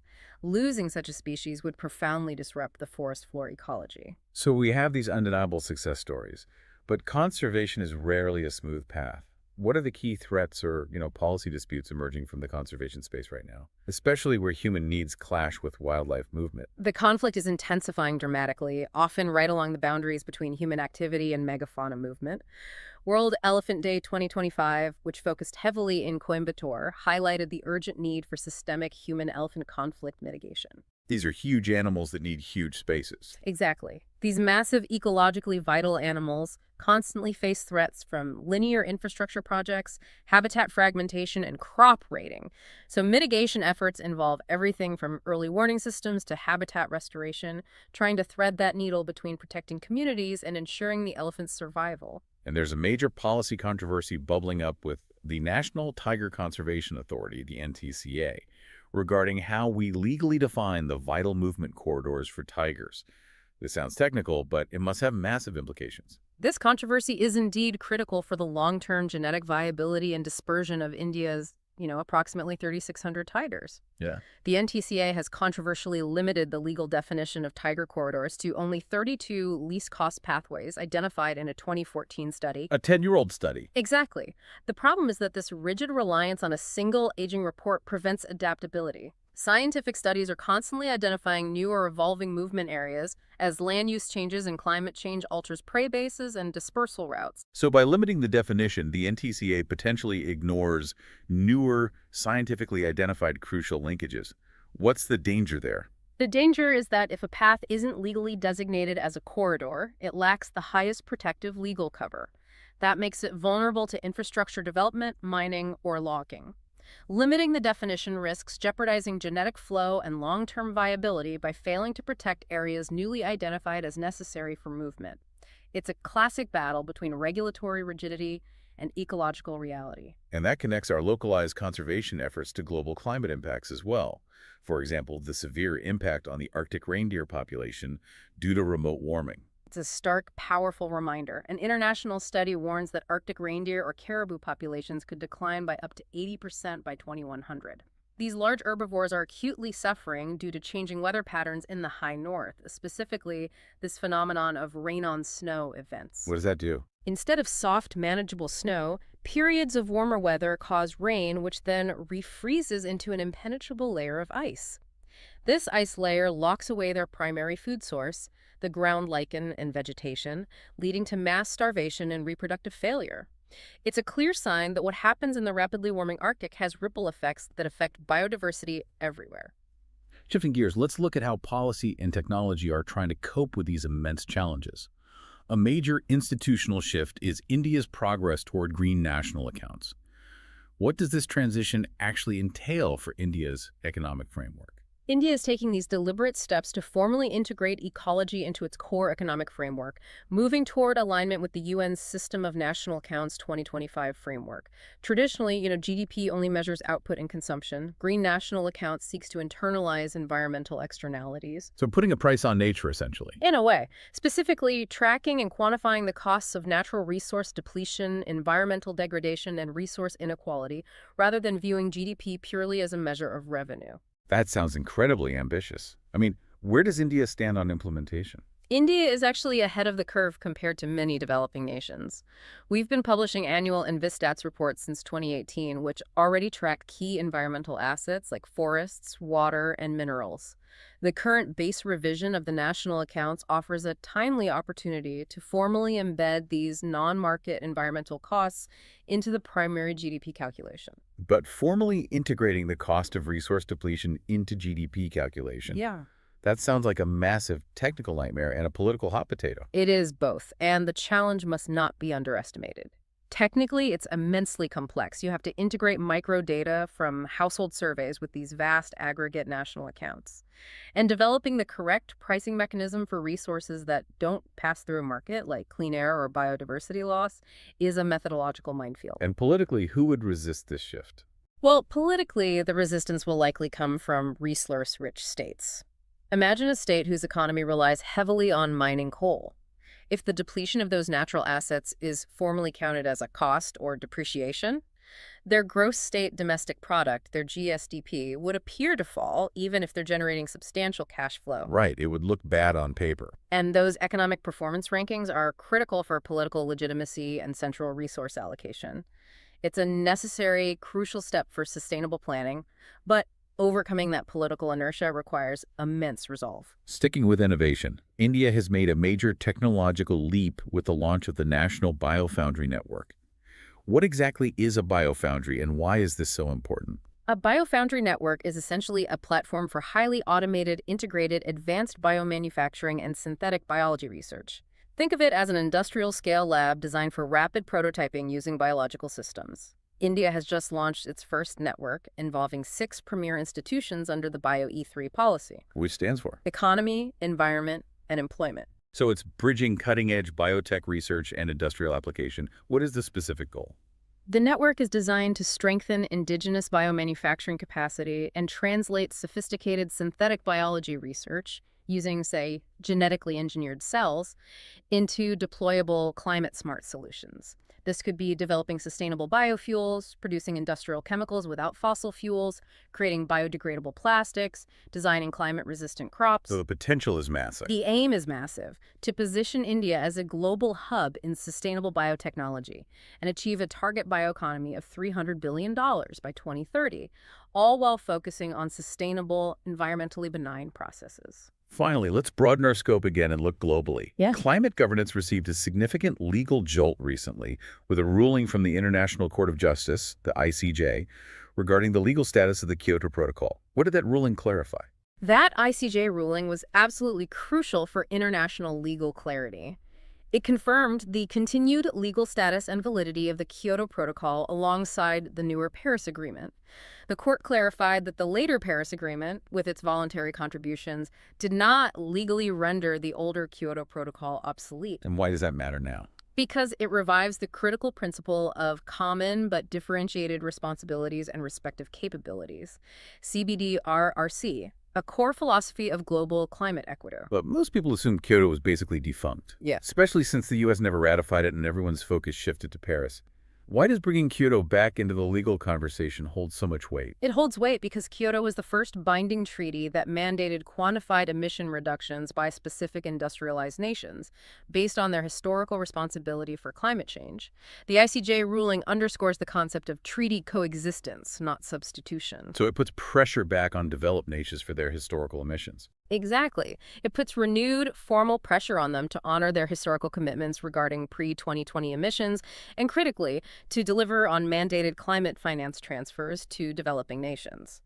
This principle of historical accountability was often diluted in the Paris framework. This legal decision compels global governance to maintain accountability for past obligations. We have completed a pretty comprehensive journey through the sources. We've covered everything from catastrophic rain events, reshaping Himalayan rivers, the insidious, silent problem of groundwater contamination, all the way to the remarkable triumphs of the Asiatic lion census and this major policy shift toward green national accounting.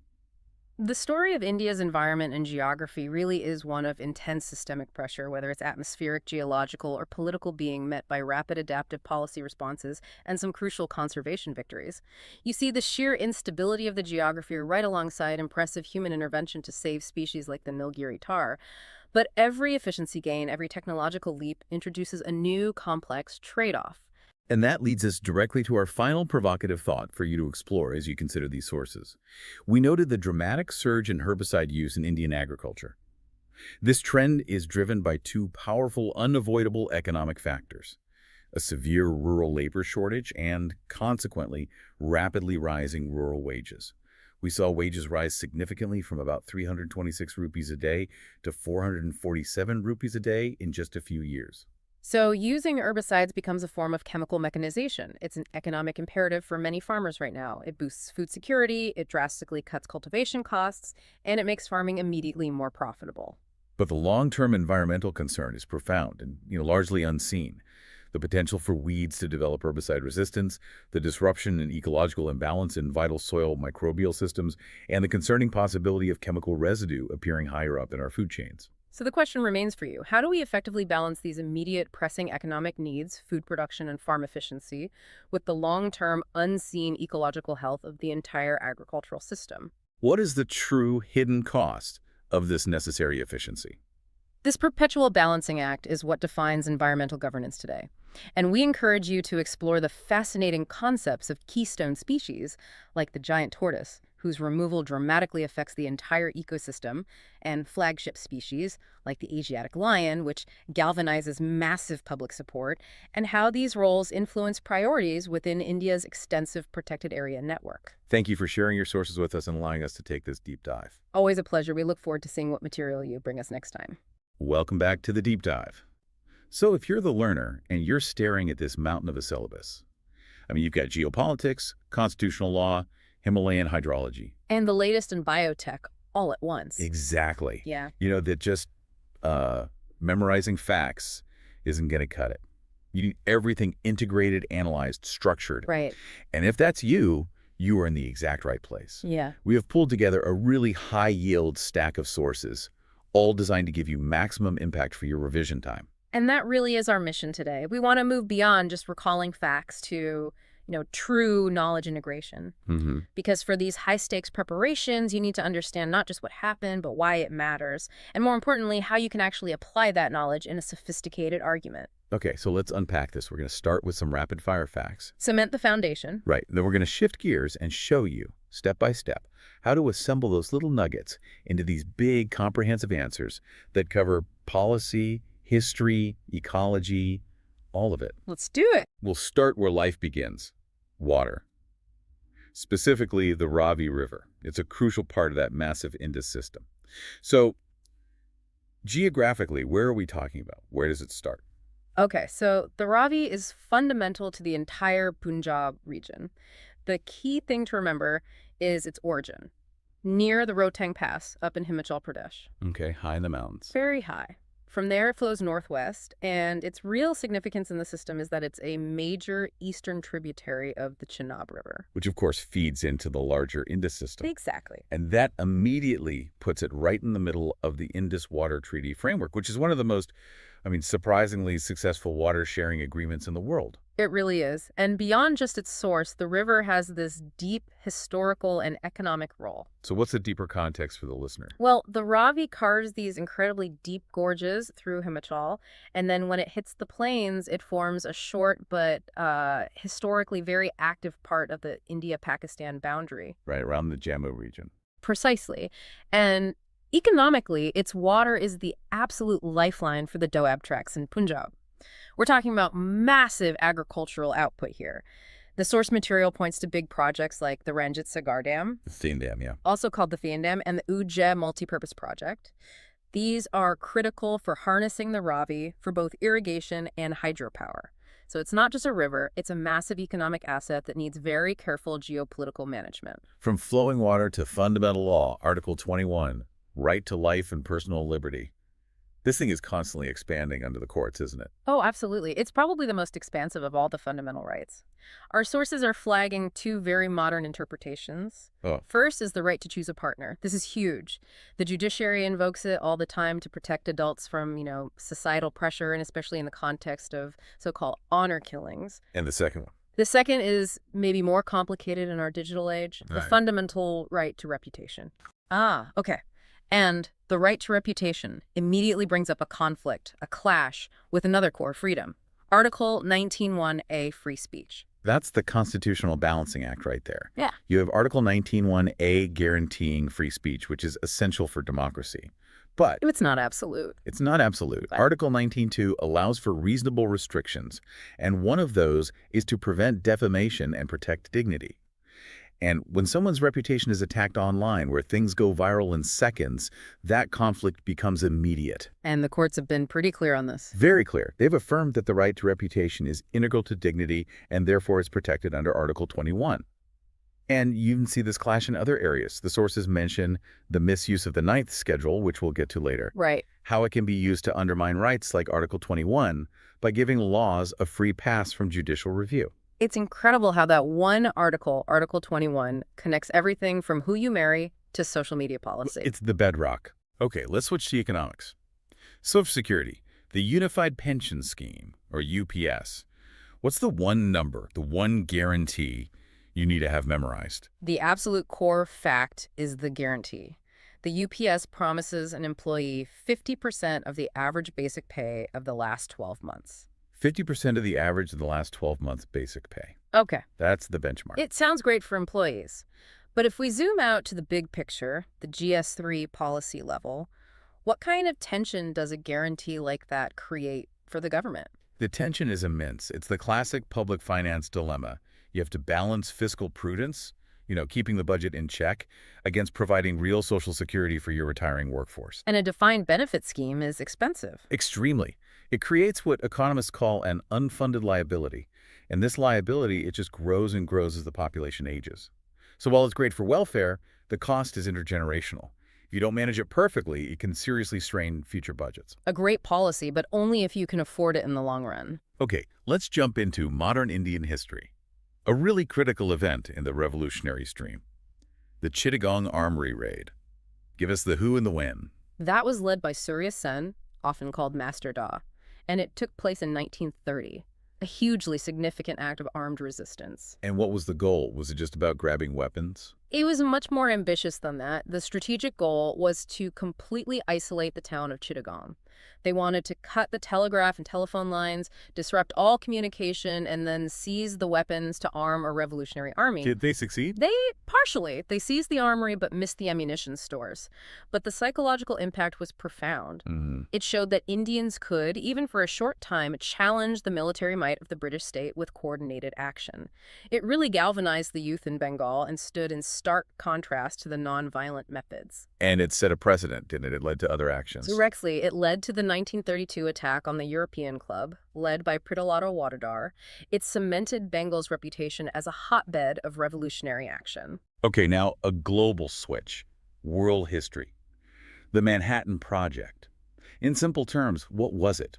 The Manhattan Project was the massive, top-secret U.S. project during World War II. With some help from the UK and Canada? Right, with their help.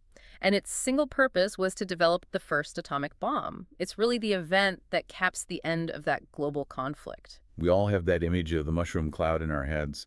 But beyond that, what was the long-term political impact? I mean, it was epoch-making. It didn't just end World War II. It completely reorganized the global order overnight. It kicked off the nuclear age, the Cold War arms race. Mutually assured destruction? MED. Exactly, the MAD paradigm. And in terms of governance, it led directly to the creation of the UN Atomic Energy Commission and eventually the Nuclear Non-Proliferation Treaty. The entire balance of power shifted from who had the biggest army to which handful of states had this ultimate weapon. Okay, last one for our rapid-fire round. A key agricultural commodity that's having a bit of a renaissance. The golden fiber, what is it? Golden fiber is the common name for jute. Jute. And why is it so relevant today? Its relevance is exploding because its properties are perfect for our times. It's completely biodegradable, it's renewable, and it has this incredibly high tensile strength. It's just environmentally superior to plastics and synthetics in every way. That does sound like the perfect commodity for a green economy. What about its history? Does the source material go into that? Oh, yeah, and it's a fascinating arc. The big commercial production, the mill system that flourished under the British, centered around Calcutta. Right. But its use goes way, way back. There's evidence that jute was used in the Indus Valley civilization for basic things like ropes and mats. So it's been part of the subcontinent's economy for millennia. But the modern revival is exciting. It's not just for bags and handicrafts anymore. It's being used in high-tech applications like geotextiles, for erosion control, which signals this big shift from a colonial staple to a futuristic green material. All right, that concludes our intensive factual rapid fire. We're now shifting gears completely. Phase 2. Thematic integration. This is where we connect the dots. Exactly. We're taking those isolated facts and we're going to build them into structured arguments, the kind you need for your general studies papers. This is all about application. Right. This is the so what phase. How do these facts inform the bigger debates? Let's start with GS1, History and Society. We'll integrate what we know about Surya Sen and Pritilata Waddedar. Here's the kind of question you might get. Assess the contribution of women revolutionaries in Bengal to the Indian freedom struggle.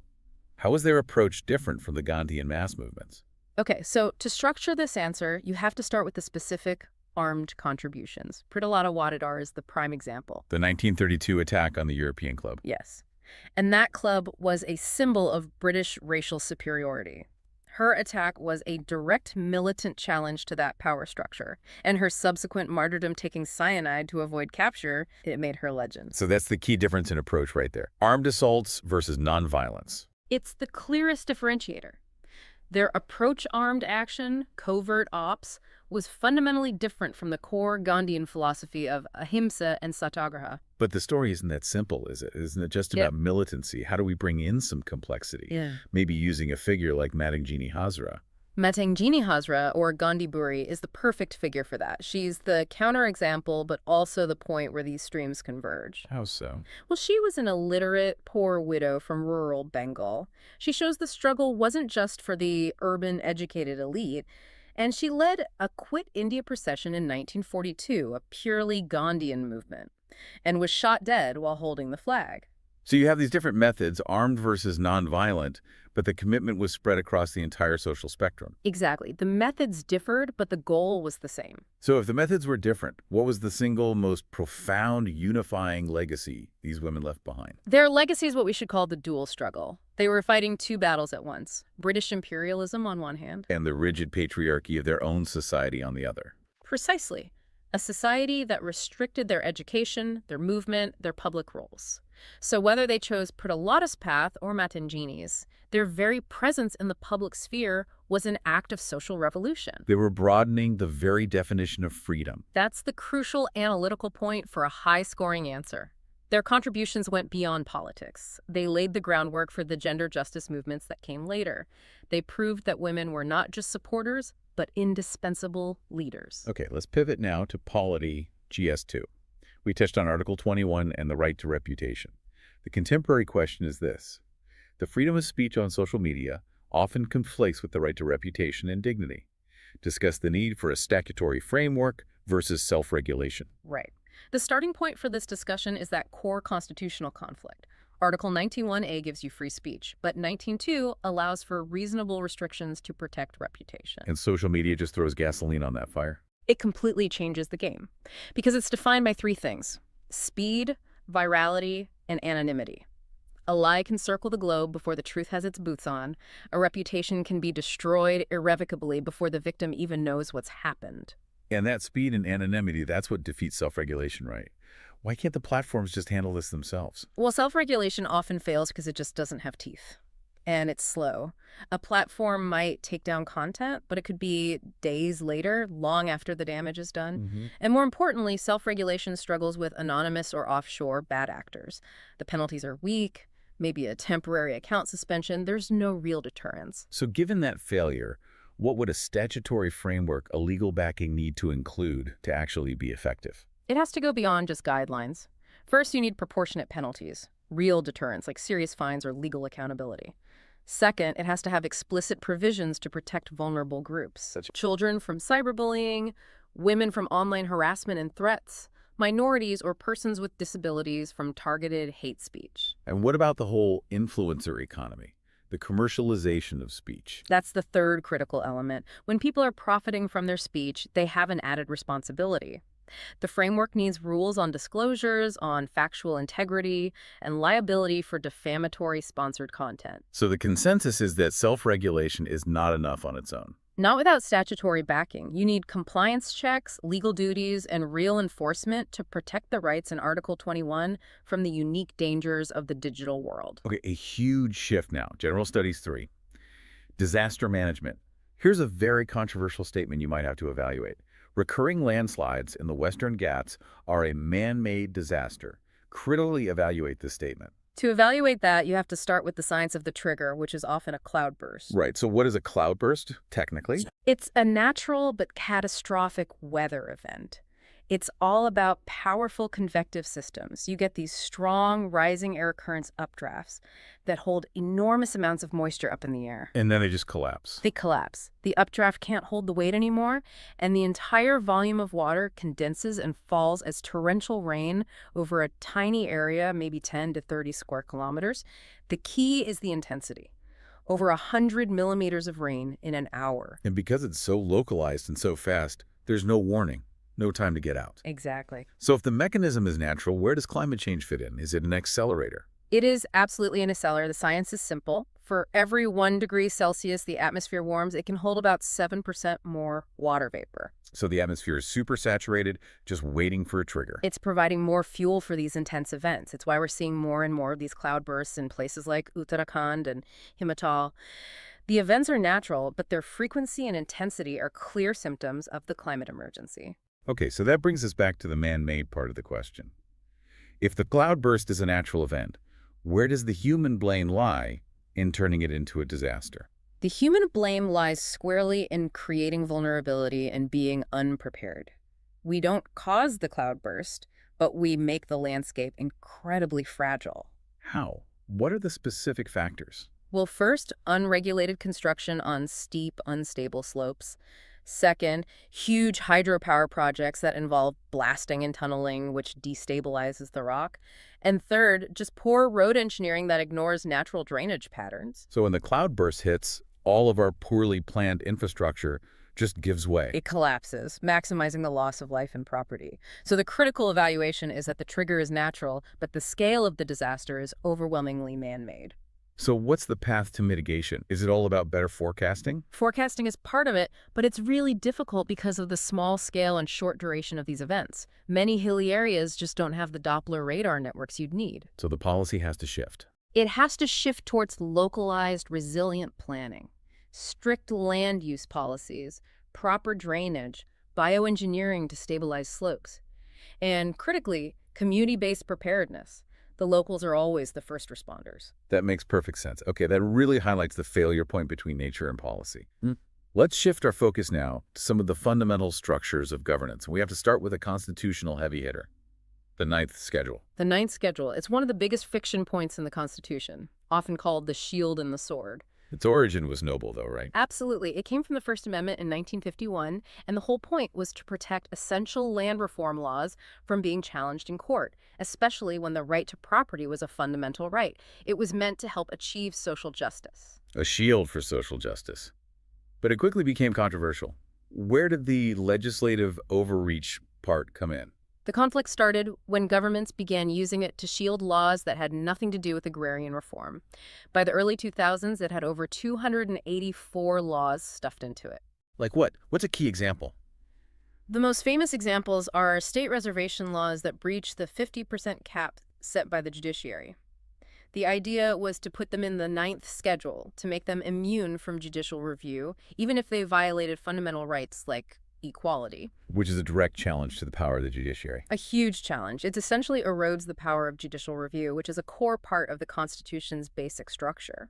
So how did the judiciary fight back against this legislative sword? They responded forcefully, using the basic structure doctrine from the Kesavananda Varadi case. The landmark judgment was the I.R. Coelho case in 2007. And what did that case establish? It said that while the Ninth Schedule itself is valid, any law placed in it after April 24, 1973, the date of the Kesavananda ruling, can still be challenged and struck down if it violates the basic structure of the Constitution. So it put a brake on the overreach. A crucial break. It established a permanent guardrail. So what's the path forward for the Ninth Schedule? Can it still be used for its original purpose? The consensus is that it requires extreme restraint. It should be a shield for genuine social reform, but it can never again be a tool to just bypass the Constitution. The Coelho judgment ensures that. From high constitutional law to the nuts and bolts of electoral transparency, the demand for machine-readable electoral rolls, or MR-ears, why is this such a big deal? It's all about transparency and accountability. Right now, the rolls are often just image-based PDFs, which are really hard to check automatically. So a machine-readable format would let you run software to check for fraud. Exactly. You could use data analysis to easily spot huge red flags, like duplicate entries or dozens of voters registered to a tiny house, or just gibberish in the father's name field, things that are almost impossible to spot manually but are obvious to an algorithm. If the benefits are that clear, why is the Election Commission resisting it? What's their argument? The EC has legitimate concerns about data privacy and national security. Their main argument is that if they release this consolidated text-based data, it could be misused for profiling and surveillance of voters, or even by foreign entities for political manipulation. And there was a Supreme Court case on this. Yes, in 2018, the court refused to force the EC to share text-based rolls. So the EC's official advice is for parties to use OCR optical character recognition to convert the PDFs themselves. Which sounds like a huge, expensive, and error-prone barrier. It is. It's not a real solution. The way forward probably involves secure data sharing agreements and also things like third-party audits of the rolls before polling even begins. This whole digital discussion leads to a bigger policy push we're seeing. Technology everywhere, from rural Anganwadis to administrative portals for veterans. But the sources are flagging a problem. Digital fatigue. Yes, the implementation is hitting some serious cracks. We're seeing four main issues. What are they? First, the same old digital divide. Lack of bandwidth, lack of devices. Second, a pedagogical disconnect, especially in early education. Replacing hands-on learning with screens can hurt cognitive development. Right. Third is the erosion of the teacher-student bond. And finally, administrative complexity. Older users, like veterans, struggling with complicated online pension portals. The supposed efficiency just isn't there for them. And in higher education, there's a shift in how we're even thinking about AI, isn't there? Yeah. Moving from an answer engine to a thinking partner. Socratic AI. Socratic AI, exactly. The old way of using AI in education often just promoted shortcuts. Students would copy-paste answers, leading to superficial learning. So Socratic AI flips that. It flips it completely. Instead of giving answers, it asks probing questions. It challenges your assumptions. It forces you to think harder and deeper. The goal is to use AI to foster genuine critical thinking, not bypass it. Okay, let's shift gears to the physical economy. GS3 content again. Indian Railways recently pulled off a massive feat with Rudrastra. What is this train? Rudrastra is Asia's longest ever freight train. It's a logistics marvel. It measures about 4.5 kilometers long. 4.5 kilometers? How do you even do that? They combined 6 standard freight trains into a single operational unit, using some very sophisticated distributed power control technology to sync up all the engines. Why, though? What's the economic benefit of running one massive train versus 6 normal ones? The benefits are huge. It's all about operational efficiency. You save enormous amounts of fuel, you need fewer crews, and it decongests the main railway lines. It just makes the whole freight system faster and more reliable. So it's a big step in India's logistics modernization. Key milestone. For context, Australia still holds the world record with a 7.3-kilometer train, but this puts India in the top league. Finally, for this section, let's talk global governance and the environment. The ICJ ruling on the Kyoto Protocol. For years, we thought Kyoto was dead, replaced by the Paris Agreement. Why? Well, Kyoto was the first binding international treaty on emissions. It put mandatory reduction targets on developed nations based on the principle of common but differentiated responsibilities, CBDR. Right, the idea that those who polluted most historically should do the most to fix it. Exactly. It was considered obsolete because the Paris Agreement shifted to a voluntary bottom-up system of NDCs, or nationally determined contributions. Plus, the U.S. never ratified Kyoto and Canada pulled out. So why is this new ICJ ruling a game changer? Because it reaffirms a critical principle of international law. Treaty coexistence, not substitution. The ICJ basically said the Kyoto Protocol is still legally valid and applicable, regardless of the Paris Agreement. So it brings those binding targets back into play for developed nations. It revives the legal accountability on them. It reinforces that CBDR principle, which many felt the Paris Agreement had weakened. And for developing nations like India, that translates into more leverage to demand climate finance and technology transfer. That sets the governance architecture. Now let's shift to India's strategic capabilities and its science landscape. We can start with strategic deterrence. India recently confirmed another successful test of the Agni-V missile. What does this missile bring to the table? Agni-V is a 3-stage, solid-fuel, surface-to-surface, nuclear-capable IRBM. But the key number is its range, 5,000 to 5,500 kilometers. Which, while technically an IRBM, gives it intercontinental reach. It effectively gives it ICBM capability. It can cover all of Asia, parts of Europe, parts of Africa. It puts India in a very elite club. And beyond the range, it's the technology inside that matters. The sources flag 3 core technologies. First, solid fuel in all 3 stages. Which means it's ready to go much faster. Much faster. Second, advanced navigation systems for high accuracy. But the real game changer is its MIRV capability, which was tested in March 2024. Okay, let's pause on MIRV. For anyone listening, what does that actually mean? MIRV stands for Multiple Independently Targetable Re-Entry Vehicle. It means a single Agni-V missile can carry multiple nuclear warheads, and each one can be aimed at a different target hundreds of kilometers apart. So it multiplies your strike capability and makes it much harder to defend against. Immensely. It strengthens India's deterrence and its policy of credible minimum deterrence. And finally, it's canisterized. It can be stored, ready to fire, and moved quickly, which enhances its survivability. From hardware to heroism. This Sarvatinute 7 metals, the SYSM, these are incredibly rare. Almost unheard of. It's India's highest wartime distinguished service decoration. And its rarity is legendary. Since it was created in 1980, only 3 officers had ever received it before 2025. Only 3 in over 4 decades? Yes. 1 for Operation Palwan, 2 for the Kargil War. It's reserved for service of the absolute most exceptional order. So the recent announcement of new recipients must signal something huge, Who got them? 7 officers from the Army, Navy, and Air Force, showing a tri-service effort, were awarded the SYSM for Distinguished Service in Operation Sindoor. 7 at once. Which is monumental. Yeah. It confirms the extreme complexity and strategic importance of that mission. It points to a period of incredibly intense, high-stakes operational engagement. Okay, let's move to the cutting edge of science. Genomics. We know India has a huge population, but the genetic diversity is what's really unparalleled. Why is that? It's down to 2 main factors. First, ancient human migrations out of Africa passed through India, leading to a lot of mixing. And second, millennia of endogamy marrying within specific groups. Which created these isolated gene pools. Thousands of them. Over 5,000 distinct ethnic groups, each with unique DNA signatures, founder mutations, and rare genetic variants. It's a living library of human history. And why is that a strategic asset for medicine? Because it's the key to personalized medicine. By studying these diverse groups, you can identify the genetic basis for diseases with much greater accuracy. It can accelerate drug discovery and help customize treatments.